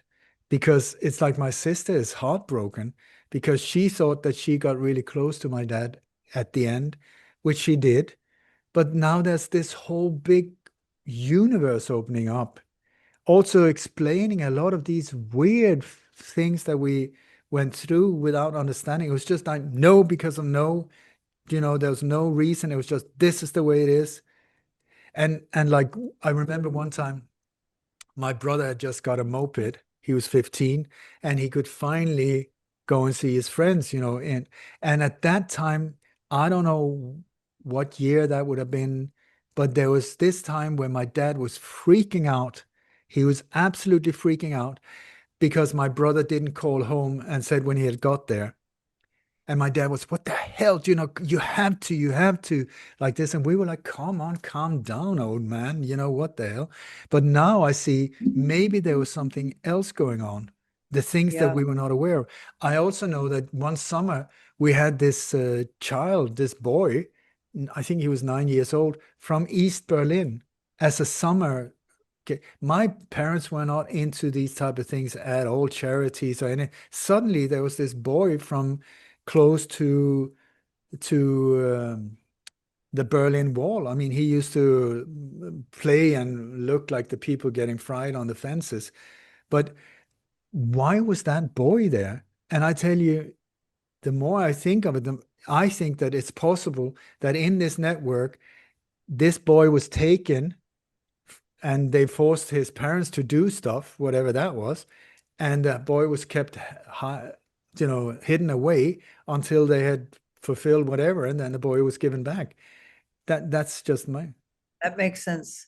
That I makes I sense. have an adoptive sister also, even though she wasn't really adopted, and her mother was Swedish, her father was Italian, and it was a very um, very public murder in Stockholm, where her dad is said to have been very jealous of her mother So he went to work every day, but what he did was he had wired the whole apartment with listening devices, And then one day she had met a guy there, whatever it was, and he stormed in with a gun. And my adoptive sister's brother was there, tried to stop him, but he didn't manage. And the guy killed the mother, murdered the mother, and was put away for murder. And that whole thing at that point. Later, also when he was about to be released, recordly early, I mean, very early from a prison sentence point of view, my dad was wearing a gun, you know, for a few weeks there. But I'm just thinking, like, who has got like surveillance things and recording devices and a gun in Stockholm during the late 60s? It's like Italian. So I'm like, whoa, could this be part of the Gladio network as well? Is that Sure. why she ended up in our family? High, because he had become like a loose cannon and got off his Yeah. hooker. Yeah. There's all of these things that I'm figuring out slowly, slowly, but How many siblings do you have? one sister, one brother. That's what I thought, that you're three. And so the three of you have been confronting this whole thing ever since you found out. And are you having like different reactions and different? My sister doesn't really want to hear anything because it's just too painful. And my brother has, I don't know, but it's been feeling like he was doubting me for quite a while, that I was just like putting things out there. Also, because it's easy for me to say these things. I live in Bali, they live in the area, they live among the people, so I'm sorry Right. to maybe make it difficult for them. But at the same time, I think things like this needs to get out because this is just one little part of a giant puzzle that is Yeah. part of what is going on in the world today. And did you ever notice anything about your parents' way of interacting with each other that seemed off to you in retrospect, or? What does that mean? I mean, there was quite a lot of times where it's like, you kids, please go to your rooms. We need to have adult talk. I see. Okay. Okay, Yeah. you kids go to your room. We have a friend coming over. Okay, we went to the room. I mean, I don't know, Yeah. but Yeah. it's like this one of their friends, he used to he was in the Danish resistance movement, then he was fighting in the Finnish winter war against the Russians, then he was in the desert war fighting the Germans with Rommel, then he was in a prison camp, then he was like, like, and he was some kind of related to us. I don't know how. I've never been able to figure that out, but connected to a lot of these military type of stuff on a quite advanced level. And another one that was my father's closest friend, also from the Danish resistance movement. I know for sure that he had a gun cache in his villa in Copenhagen. And one time it was almost like I think I was being tested, because of in these networks, it's very often it goes to the oldest son, and then if that son doesn't match Yeah. it goes Yeah. to the next one. And now when I see those different things that kind of traumatized me, like I was uh, I was very much, like I said before, into the historical Wild West. And I was Yeah. given this gun rig, 12 years old, with a Colt 45. And so I was practicing for hours and hours good. I was very fast. And we went down to this place in Denmark where they had all of these guns. The guy, one of the guys with a shooting range and all of this was completely hidden from the outside. You couldn't see any of it. You couldn't hear because there were hay balls everywhere, bales or whatever they're called. But anyway, so I was down there, and then one summer, one of them said, "Okay, now I want you to go home and practice, practice, practice, and then next summer you show me how good you are." So I went home. I mean, I was a loner. I was very timid and alone. And I mean, I practiced for hours and hours and hours. And so the next summer I came down there and he said, okay, show me. And he stood very close to me. I mean, like very close to me. And he said, okay, now draw. And I did the fastest draw I've ever done when he just smacked me like this in the face and said, how dare you point a gun at me? I mean, I was, Huh. I mean, completely. This has really followed me for many years when it comes to succeeding because, like, I did my utmost. I had put everything into it, and I did, and I did my best, and it was good. It was perfect, and wow, like this smack in the face, complete confusion in my life. And I spoke to Cody about it. He said that's one way of seeing if you're dedicated, if you're, you know, good with guns and you can complete the task, but also keep down, like the samurai type of thing, hit them in the head with something hard or whatever. But that was not, there was another time when we went to another of these friends where the guy with the guns in the basement. And so I mean, since I was really into guns, I loved them. So we were sitting there, my father and he, and then they asked me, "Do you want a machine gun?" I was like, "What?" Yeah, do you want a machine gun, like a Sten gun? Do you know the old ones from the Second Yeah. World War? And so he pulled it out, and I said, "My God, I would love it." I was 16, 17. I mean, when you think of it, what kind of question is that? I mean, that is quite bizarre, I think. But Yeah, they anyway, were they said, testing it. "Do you want?" I said, I would be, yeah, and I would be so honored. I would treat it like this. I would like this. Now, when I think of it, holy, what kind of madness is that? Anyway, so we placed it underneath the driver, no, the passenger seat, like that. And then in the morning, just when we were about to take off, my dad said, "No, I can't do it. I can't do it. It's too risky." And so we left the machine gun. I've been like, afterwards, it makes no sense whatsoever to bring a machine gun to Sweden, maybe to the network, otherwise than that. But or it was a task to see, am I willing to do it? Am I, and another one with the same guy that smacked me in the face, we were out driving. I was very much into animals. And there was this pheasant that passed across the road. And this guy just went whoop and went straight for it. And I was like, "What are you doing?" And I just pulled the steering wheel. I was completely shocked because officially he was sort of like a sweet dude. Like, and I came home to my mother, said, "I don't know what he really tried to hit it." "No, no, you must have misunderstood." But now when I think back and after speaking to Cody, they wanted to see, am I capable of killing? Am I capable of taking that step? And I was so not.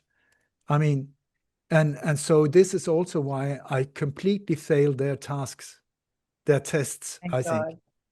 Thank God. Thank God. Thank God. Bec- Wow. Wow. Absolutely incredible. So I've heard you say that it was traumatic when you learned this. Just one more question about that is, describe that a little bit, what that felt, what that is, that kind of what you and your sister and maybe less so your brother, I don't know, but what is the feeling about your life and how does it affect you? I mean, in one way, it gives me more compassion to my father because I used to see him as this uh, bitter, angry, sour, Yeah. Isn't controlling. it kind of like you can make sense of it all now, like you've So done? You can this is make what I'm sense of saying. everything. This is Yeah. what I'm saying. So suddenly I'm like, wait a second. Maybe he sacrificed his whole career being the top guy to Yeah. maybe he sacrificed his life in the limelight for us, out of love Yeah. for us.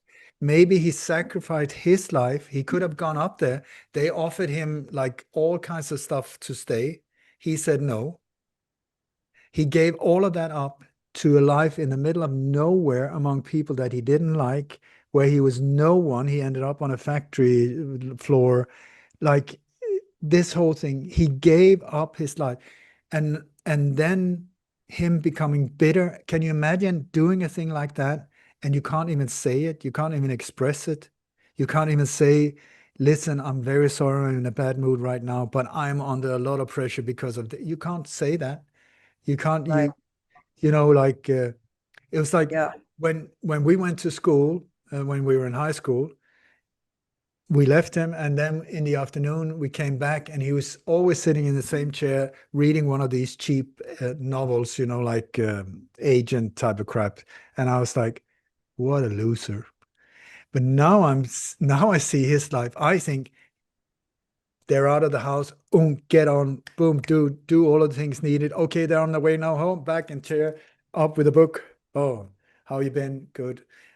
Do you see it's sort of like, Yeah. and when we burned all of these furniture, now I see, oh my God, we really messed it up for him. We really put him maybe in a very difficult situation. Do you know, we he had to renovate that house from 1783 on his own. You know, he had to do all kinds of stuff for us. You know, so it's like suddenly it's like him being a grumpy old bastard equals he did it out of love to save us. Then Yeah. I have to recalculate, like, wait a second, my resentment against him maybe having to kill someone to save us. I mean, to live with that. Can you see what I'm saying? Suddenly it hits me in the heart, and I'm like, oh my God.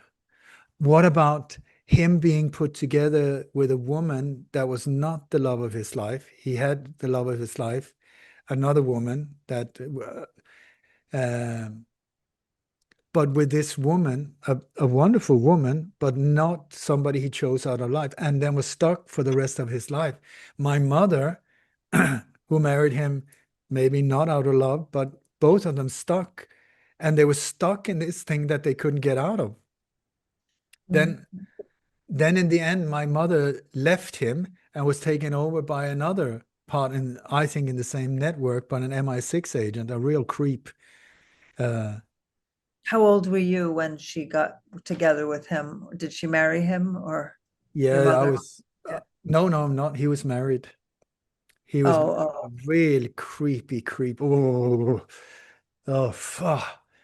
I was about 20, no, oh, 18, okay. Oh, 18. so you didn't have to live with, you didn't have to get dominated by this guy at least. No. Okay, good. No, no, he was not dominating. He was a tiny little creepy bastard that I've later tracked down and I think was involved with pedophile trafficking and all kinds of weird shit. Yeah.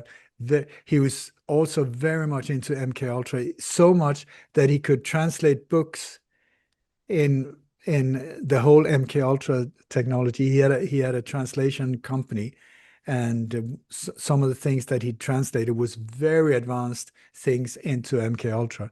I mean, bizarre individual who also put me in a very, very one of the most traumatic experience I've had in my life that I'm still dealing with was through I don't want to go into it, but was through this creep. So Wow. anyway, and Wow. but then in the end, it ended up with my dad being left alone. We all moved away from home, left him alone in the forest. Can you see his life I can. I being can. this knight in shining armor or whatever Hero. his hero, John Wayne mindset, all of that, suddenly finding out, oh my God, we've been hijacked. This is now they want us to do it against our own population, and we're under order. They want us to. I'm not doing it. I'm not doing it. And then the only way to get out was to compromise himself and save us on. And the price was him. His whole life. Is it no wonder he got bitter? No wonder that he got no wonder that he couldn't answer any questions. It was no for no because he couldn't say, listen, I'm under order, I'm under pressure, I'm this and that and what. He couldn't share it with us. It was only after he died that he came to me in a dream. And since then, it almost like he's aiming, it's like he's pointing me and helping me. And I don't know, I get a very strong feeling sometimes. This is also when I said that he was part of murdering that woman with a gas station. This is not something that is comfortable for me to say. I mean, I wish it was not true, but I get a very warm feeling inside, like, yes, this is right. And if there is such a thing as after death, which I believe, that is it. He is now helping to heal the things that he was Yeah. part of cause. And I met quite a few people that are sons and daughters of former assassins, of former agents, or whatever. And it's like there's so much that got messed up in the 60s, and especially in the 60s, and what that whole thing started in so many different areas. And it's sort of like it's almost like our generation is now here to heal these wounds Yes. that was Yes. because this, I think, from a journalistic point of view, I would say if I heard my story, I would say, whoa, that's just like you're saying, that is a story that needs to be shared. My smuggling people out of Iran, that I've written a book called The Shadow of whole Tears. thing, Ulrich, the That's on whole. its that's on its own is a beautiful, incredible movie that could build bridges among people and among Muslims and non-Muslims and Christians, all of these. It's like Dances with Wolves, but in a different settings. When this whole thing happened, we that was involved in it said, my God, somebody should make a movie out of this. And I've been trying all of these years, still trying. Uh, and it's going to happen before I say thank you and goodbye to this life. I'm going to do this. And but my life also with all of these things, I just feel this is unbelievable. This is like, whoa. I would really think that this, if I was the one hearing this story, I would think this is something that should be written down. Because the thing is also, Celia, that I am one in one family, part of a network of thousands. So when I've been touring around and talking about these things, people have stood up in the audience afterward and said, I can't believe it. It's just like you were describing my grandmother and grandfather. I don't understand. I mean, all of that, it's exactly how I lived up. It's just like you're describing my uncle. He is like, because it's a network. Yeah. Imagine if there was 500,000 Danes just in Denmark. There was more than 10,000 in Italy, people involved. All of these 10,000 had families, confused individuals, traumatic upbringings, doesn't make any sense, confusion, Yeah. alcoholism, drug abuse, all of that based on, I don't get it. I don't get it. I don't get it. And so uh, to just share my story could really help spread a light on this thing and also the things that are happening right now because it's still Gladio. I tell you, it's Gladio. There's not that many that are saying that Gladio exists. I am one of them. I'm standing on a rooftop saying, Gladio for the mother of pearl, it's Gladio. Expose it. It's so coordinated. So would it be more or less accurate to say that Gladio morphed into something that essentially turns into the PSYOP the hidden PSYOP complex, or that they make things Okay, happen that so didn't really happen, that shape public opinion or that shape it's policy or get us Gladio. into wars? Is that them? Gladio is NATO's terror tool. Yeah. NATO is their war and terror tool. It's like in different steps. So you got Okay. NATO operations that are all built on aggression. There's no Yeah. defense thing at all. NATO, horrendous killing machine on a scale that is unheard of. But it's just an organization under the power of these ones pulling the strings. Under NATO, you have the secret NATO. You got NATO operations out in the public, under the surface, Gladio. And Gladio has just entered into this massive monster that are completely intertangled with different uh, agencies. I mean, I don't want to call them. Like a- when they do false terror, when they do false terror attacks of different parts of the world, is that them in your, do you think, is that God, essentially, yeah. okay, that's them. But Okay. but the thing is, it's not a big operation. It's big and it's not. So if you look at the terror attacks that have happened around in Europe, Yeah.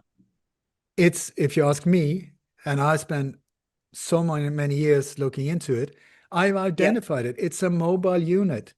It's a Yeah. mobile unit. It's just like a rock band on tour. Now Frankfurt, tomorrow Toronto, tomorrow You know, Sydney, and then they play out the same thing. I've identified the same people. They just swap roles like this. They're being transported in big C-130s, being flown in, carry out the show, and flown out. And this whole, so I call them the global tour and of terror. this may be a really stupid question, but what about in the United States? Because we have these things almost every week, right? We Yeah. have the endless. Is that them or a branch or arm of them or who? It's all like that. You got Yeah. Homeland Security, FEMA, you got the Patriot Act, you got the US military, you got NATO, you got Gladio, you got all of it, the military industrial complex. It's one massive mess, but all of it is in it. And and so you Like got, the Charlie Kirk op, for example, if you had to hazard a guess, like let's say, I have no doubt you're right. And where is the brain that figures this out, that now we have to do this? I know they start a long time ago. And what do you think they want? Just with this particular op, what is the goal? Because what we see already is pretty obvious, that they're calling for total crackdown on social media against conspiracy theories per se. I'm sure you've seen this. I mean, real serious, like, yeah, you know, it's bills not. and laws. I think if you're looking for one reason, you miss the point, because it's like Right, right. it's always multiple reasons. And Yeah, so it's how to get the most out of it. yeah. So there's that. And did you see right after this happened, they're going to stop the looking into the Jeffrey Epstein files? Oh, yeah, yeah. So it's like I it's mean, like a how, Christmas tree. It's a Christmas tree. It has lots of things on it. Yeah, they're going to cancel people's passport renewals if they criticize Israel. I yeah. mean, there was a guy called Voltaire a few hundred years ago. He said, to find out who controls you, find out who you're not allowed to criticize. There you go, boom. It is so, this is what I'm saying. It's so obvious. Cui bono, who benefits? It, they show themselves. It is in bright daylight with all of these things. So it comes right after what are the boom, boom, boom, boom, boom. So there's that. Then I think I'm, as far as I know, I'm the only one saying it, but they're preparing Erica, the new one, as vice president, because we got Hillary out of the way. It needs to be some angelic type of person with no dirt. So you just add a martyr thing, so she comes in and piggyback her way in with no experience whatsoever. Boom, and she can sing. Oh my God, welcome to Hollywood, because that's where it's all about. Nothing. You say this operation, it looks like a big operation. It is not. It is a big operation. It is as big as a Fanta commercial. That what we could just as well have been watching a Fanta commercial with a Yeah. crowd in the background. All of them Mhm. rented, crowdsondemand.com. Go and check it out. It's a Jewish company that you, wherever you want. Do you want 10,000? Do you want 400? Do you want them pro-Trump, anti-Trump, pro-abortion? They will help you with the script, whatever. Boom, that's it. So the background action taken care of with Crowds on Demand. Even Trump said after the alleged assassination attempt, "Oh, the background was so amazing. We called them crowds on," and then he was stopped. I got that some. Yeah, they were amazing. Did you see? They didn't even react. I can't do Donald Trump, either of them. But Wow. Anyway, I lost track here. Do you know? I just found like Donald Trump and Charlie Kirk. They're 6'3", both of them officially, and Robert Kennedy Jr. is 6'1". Then you put them next to each other, have them on stage together, and Charlie Kirk is like half a head taller than Donald Trump, and Donald Trump and RFK Jr. is almost the same height. I mean, my God, it makes you wonder. But otherwise than that, so CGI, there was CGI involved with the whole blood. There was blood squibs.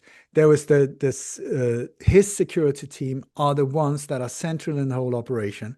They are like Mhm. 10 people that are completely in the center of this whole thing to Yeah. carry it out like that. They even do the filming of each other. Do you know, like this, the Bloodshot, that would be the new Zapruder film.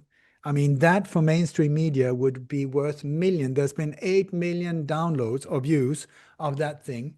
Yeah. Who's taking credit for it? No one. No No, one. It's a ghost. It's a ghost clip. it's the ghost clip. Yeah. So, okay. And you have all kinds of weird things that are happening around the whole thing. You got the location is unbelievable. It's like a Jewish menorah, the seven exactly like that, where the center one where Charlie Kirk was sitting, that is the one where the sacrifice of Jeshua. That's the one that symbolizes that. When you look upon that from the above at Google Maps, there the way the stairs going down, if you look at them, it's actually an arrow. It's the beginning of an arrow, and then you got a massive arrow like this. So I got ChatGPT to calculate what is it pointing towards. It's pointing toward the Whale of Tears in Jerusalem. Oh Okay, Lord. so Oh I mean, man. my God, you can't make this up. But anyway, so the university, the building. What was the building? No, it was the Loser Center, the Lucis Center. No, yeah, that's what they say in all the reports. Lucis Center. It almost sounds like loser because it was connected to the Patsy. No, it's the UVA.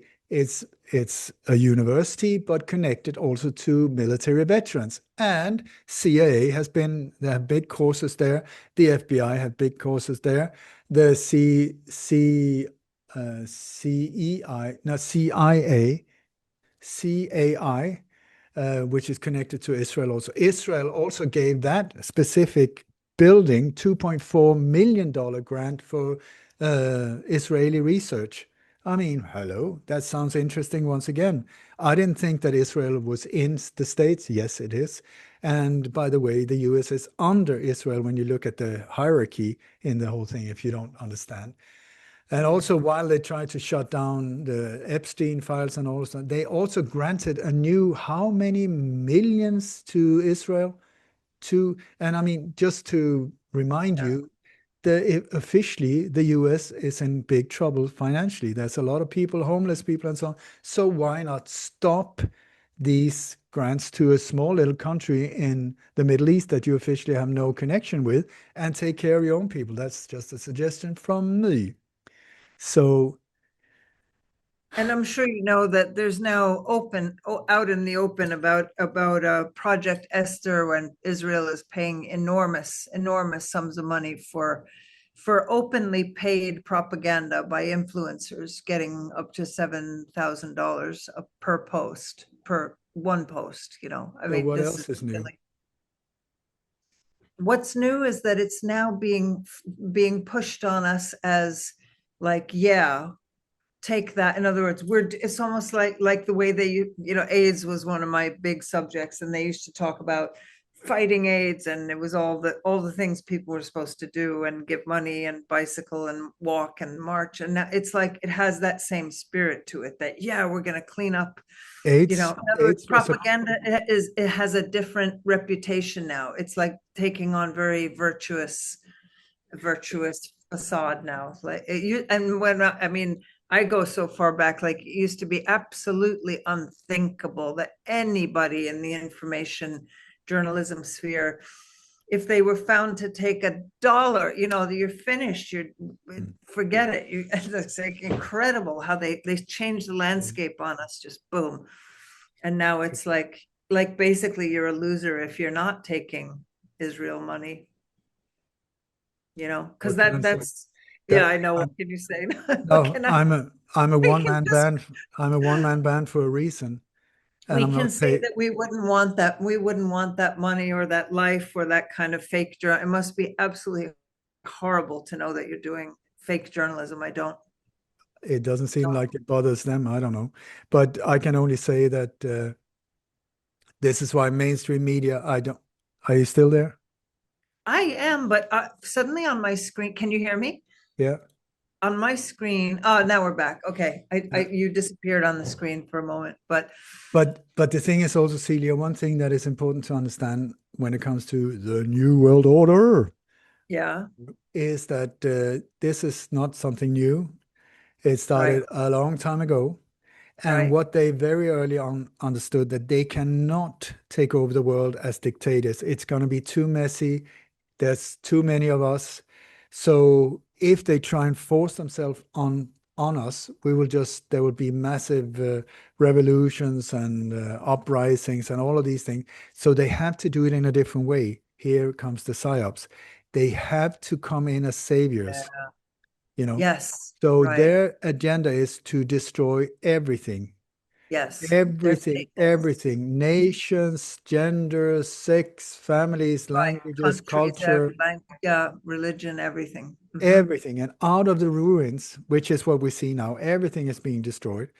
And out Yes. of the by design, I mean, people that say, oh, the immigration here is incredible. No, the immigration everywhere, even from the countries where the people emigrate, their countries are being in the receiving end from somewhere else. It's sort of everything is being messed up Yep.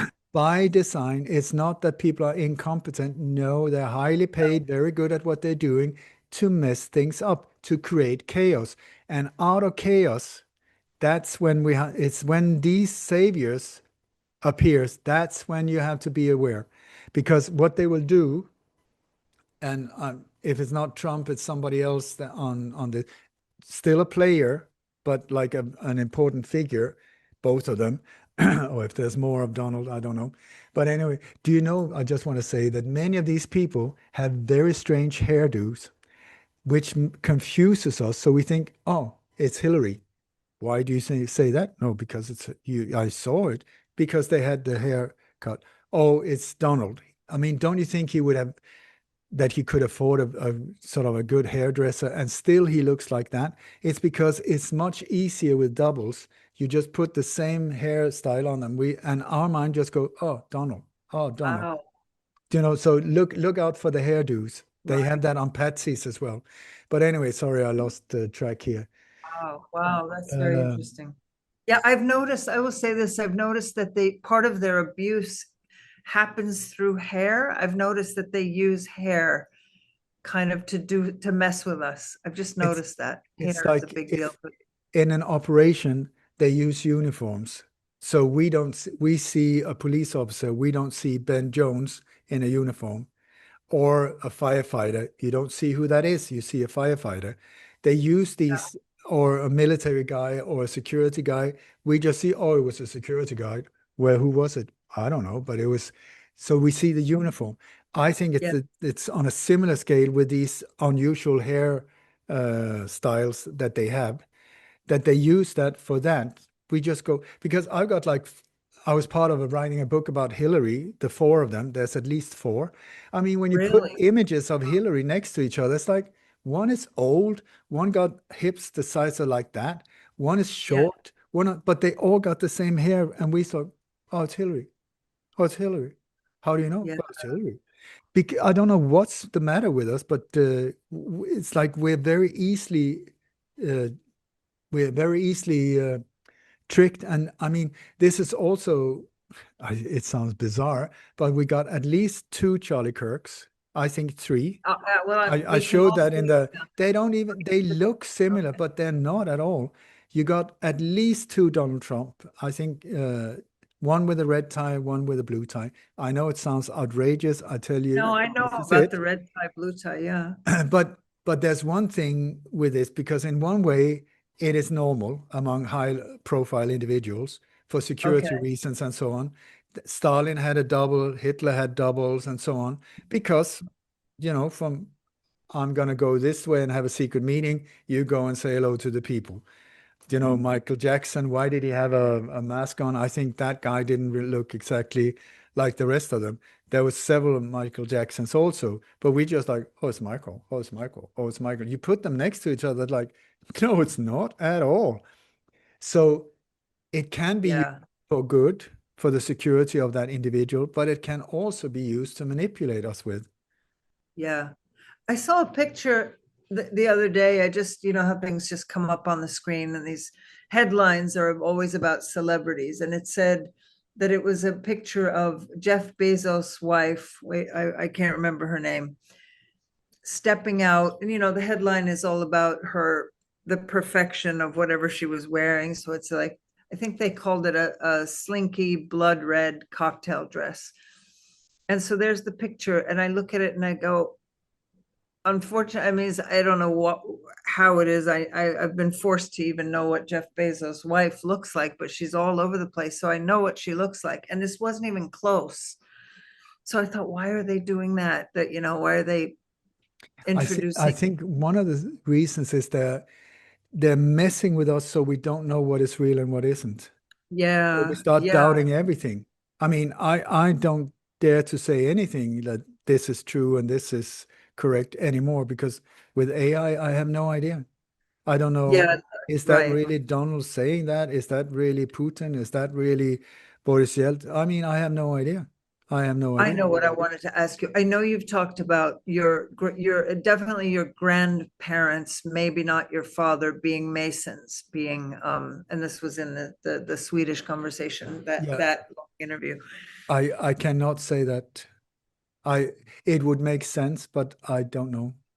Oh, okay. Because And because I feel like the Mason thing is hard to, so I read a lot about it. I've read, and I just want to know when they do the signaling and the flashing and the hands, do you think they're doing that as Masons signaling to each other, or do you think to some extent, like, are there times when it's just an accident? What do you think is going on with all of that? course, there's accidents. I mean, I took a photo of my sweetheart Kim some years ago. She's sitting on a staircase and she's doing like this, when she's Yeah, sitting down. I know she's not a Mason. I mean, yeah, she's right. not. Okay. But my Yeah. God, that whole thing started a whole shebang. And also, I had one photo taken like this. Oh my God. So, Oh, people got after you guys for yeah, they suspected you of being, yeah, oh I've no. been debunked big time, but I have it on my website as well, so you can just see a link debunking. So I'm just showing, okay, this is how I'm being debunked, so people can see. No, but it's better than this is the same when people say, well, he must be Gladio because I heard his father was Gladio. I was the one saying it. I was the one that stepped forward. Nobody knew, They're such idiots so sometimes. so don't Yeah, come and give me some journalistic crap on that one. Yeah, yeah, I could be it, but I don't think so. Like it's like I was the one. This is also one of the reasons they haven't been able to nail me for anything, because I'm not into the riches, I'm not into fame, and I don't lie.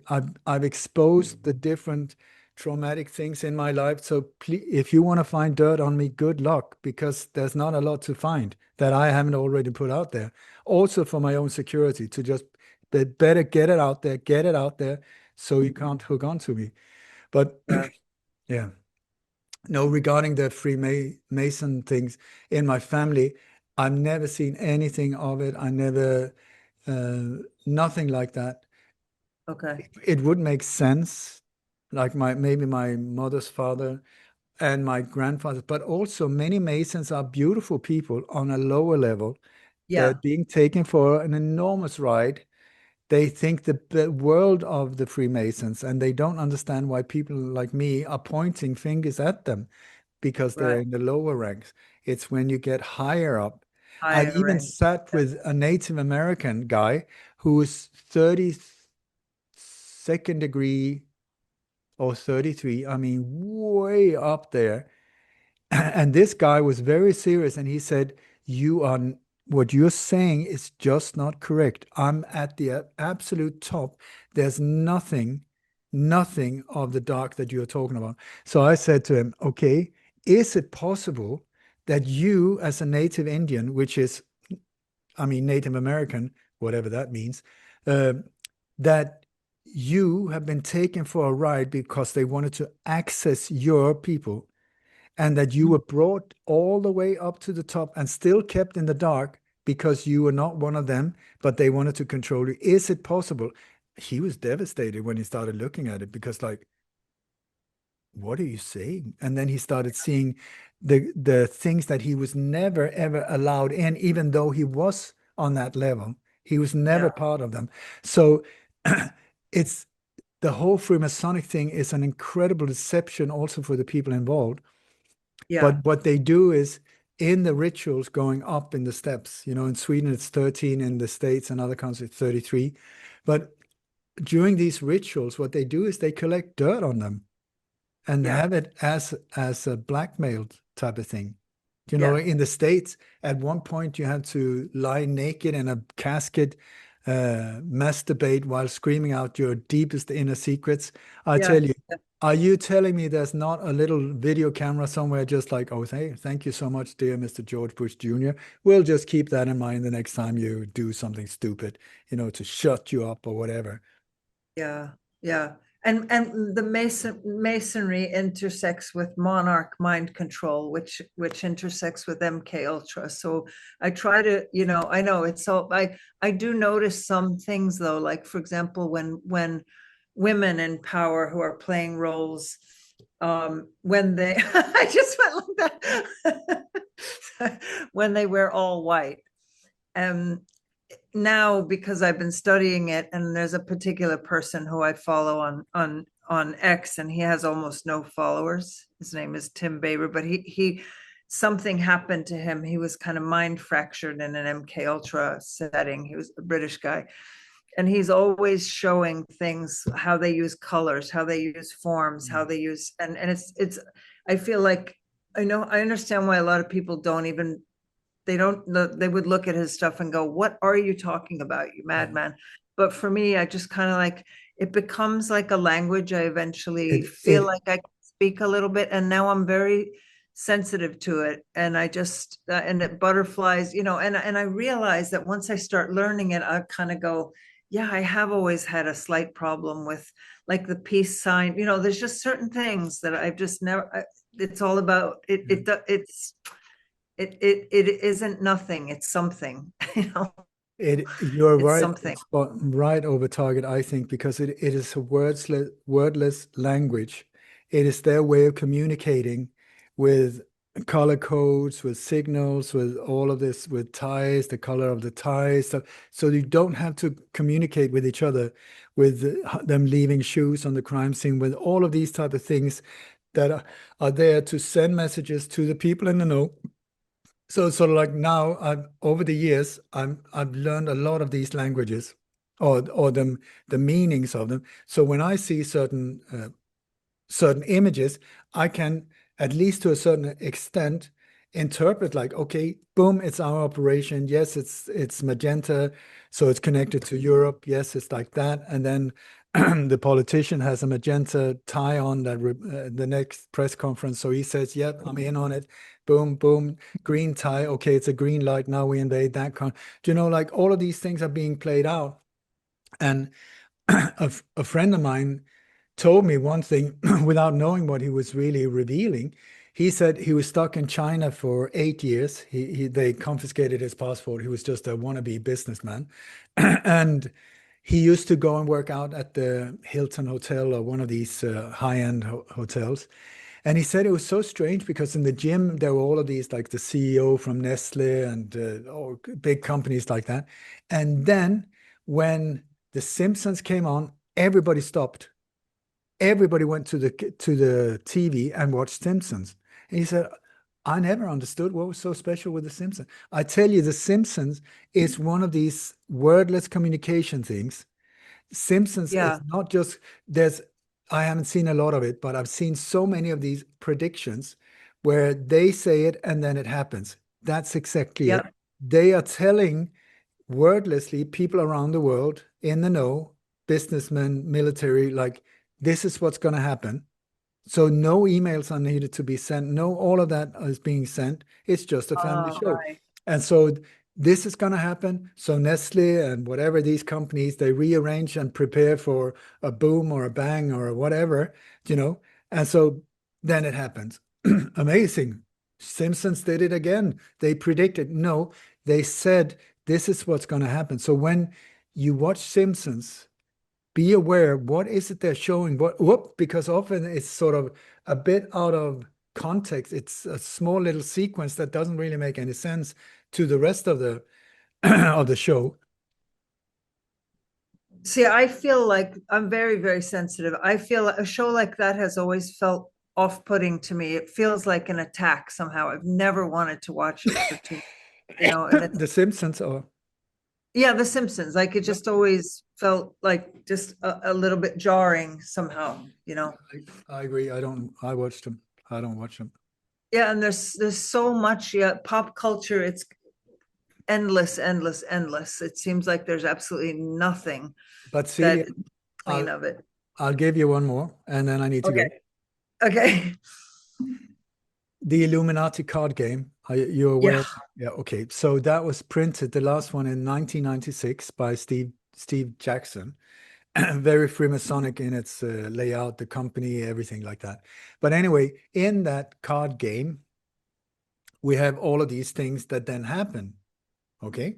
So, which is amazing because, like, how could they predict that in the 90s and then it happens? How could they? And then it happens. How could they? And then it happens. So, if you read the, sorry, the game rules, it's like you play the game and to be able to play one card, you have to put down what is called MB, megabucks, to play that card. And these cards are really interesting because they're connected. Like you have the, sorry,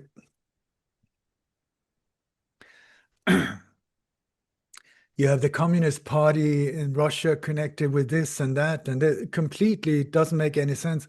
But from a different point of view, it makes complete sense. But anyway, so if you look at the Squib, what is they called, the Squib Games or Yeah. Oof, Hunger yeah. Games, and what if, because many times you see that it seems like there's a small little group of ultra wealthy people Yeah. that are playing us. Why are they playing us? I think they're bored. They're bored out of Uh-huh. their mind because they have five yachts that are longer than their neighbors. They've had five wives. They killed the big five. They've been on all the different safaris. They've been to all the different exclusive islands. They've been to all of the Hollywood parties. They're bored. They're bored out of their tears. So, what seems to be a theme in the background is that they're Yeah. this small little group that are looking for excitement, that are looking for a thrill. And some of them go into gambling. Some gambling are very high. You get the death pool betting when you bet on when people will die. You got in like the Hunger Games or the Squid Games, whatever the Korean series is, where it's like who's gonna live the longest, who's gonna this and that, and they like gladiator games. But I'm asking you, and I spoke to an expert on different betting games where death betting is really high. I said, is it possible that the Illuminati card game were printed, not this cheap version we see, but like a very ultra exclusive card game, Yeah. that this elite, the elite is the wrong word, absolute crap group of Yeah. Yeah. individuals Yeah. of the lowest quality of human, if they're even humans, is it possible that they're playing a game about where just like in the Illuminati card games, it's about global domination. That's the end game, global domination. So is it possible that their game is they put down a card, they put down megabucks that will finance that card to become reality? Like for instance, the Las Vegas mass Oh, shooting. There was yeah, one card that, so they put down that, and then boom, the Las Vegas mass shooting, whatever that operation, that multi-layered thing, then that happened. yeah, They put down that amount, and boom, Lady Diana was murdered. They put down that, and Donald Trump was shot. Can you see, instead of them predicting anything, is it possible that we are actually in the receiving end of yeah, one of these games being played out? And depending on which card is next, like Charlie Kirk, I really thought there was going to be a Charlie Kirk card in the, I don't know if I haven't found it yet, but I wouldn't be surprised.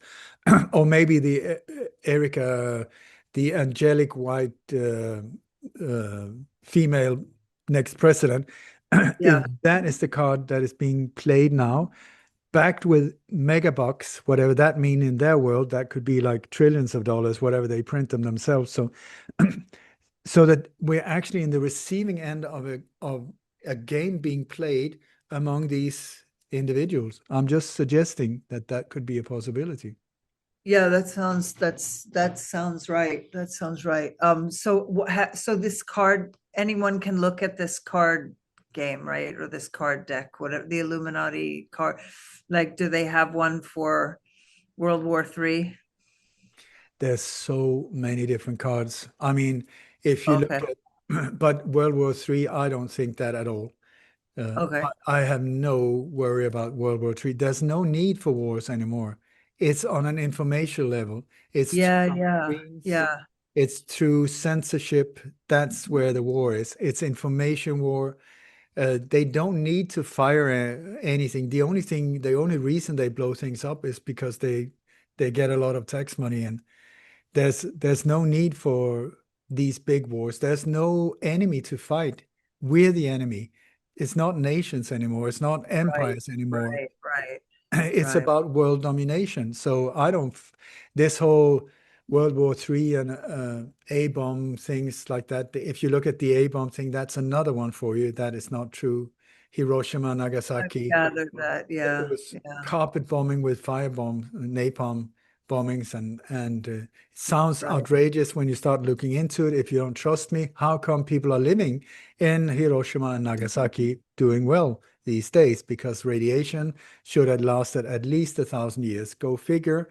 And by the way, all of these, when Nagasaki and Hiroshima was blown to pieces, how come that the concrete bridges are still there? How come that there's a concrete church? All of these things, any flammable thing burned, anything that was not flammable still standing. Anyway, it's I'm not the only one pointing at that. There's so many. There's another thing about radioactivity that is also, we've been taken on a ride on so many different levels that it's just unbelievable. So my So do advice you, is so just, if it's based, I'm sorry, I don't have a lot of voice left. If it's based on fear, doubt it, question it. If it's yeah, based on freedom and love, and it's actually freedom and love that it's a matter, then go for it. Look into it. You know, if they try to ban it, really study it, because I can more or less guarantee you it's excellent for your health. If they try to push it into you through needles or whatever, stay the that, hell away and treat it like it was a machine gun. I tell you, if anyone got close to one of my loved one with one of these needles, I would fight them like it was a loaded weapon. So I'm it so happy to hear you say that. Yeah. But the and case animals too. Animals don't the need same, vaccines the at all. same. It's the Anything. same, the same.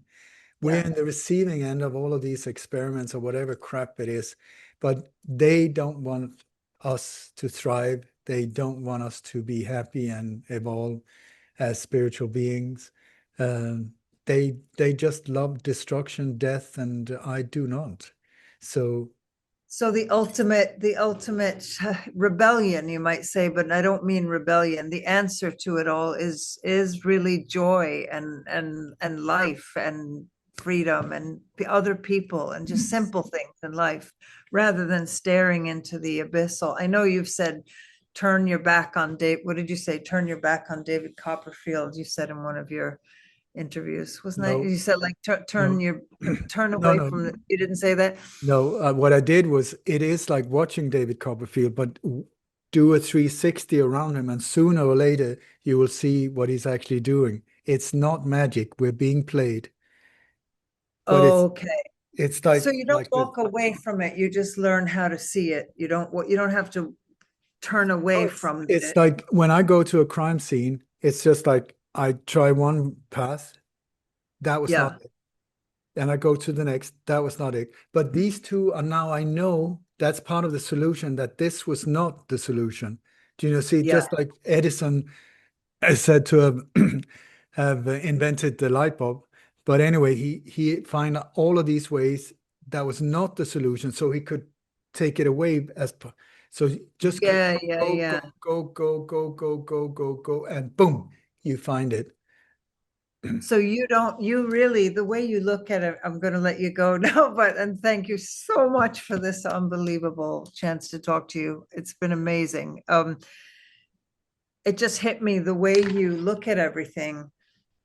It becomes almost like there's no reason to be afraid of anything if you just learn, get your Dammegard goggles on and you see that they are so small and they're so pathetic and we know they're always lying, but most people still have a huge fear response. While they're looking, it's all lies, it's all lies. A lot of people still struggle with feeling afraid. What are they going to do next? What are they going to do next? So I just so appreciate that. I feel like what you're saying is see through, see around, walk around, think, stay calm, and they can't hurt you, really, They can essentially. hurt you. They can hurt you. You might end up dead.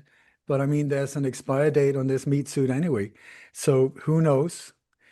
So the thing is, will you choose to live your life in fear and be dominated, or will you choose to live without fear and not be dominated? There's a danger with both. The danger, if you are dominated and accept that, you die and you just think, what the hell did I do with my life? Or the other one, you live your truth full on, and you die with your life full on. And I would say, yay, baby, what a way to go. I mean, I could leave this now and be hit in the head with whatever, a wall or a rock, or there's an earthquake here.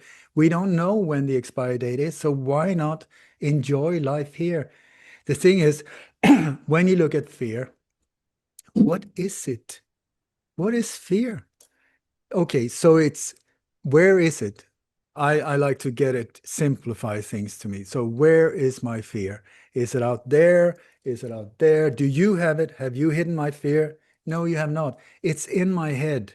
Okay, so fear, your fear is in your head. My fear is in my head. It gets triggered by stuff from the outside, but it's still in here. That's good news in one way, because then I can locate it. It's here.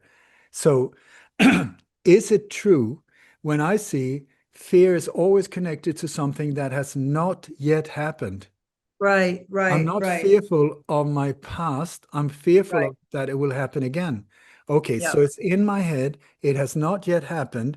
It's in the future. So when you think of it, it's just speculation.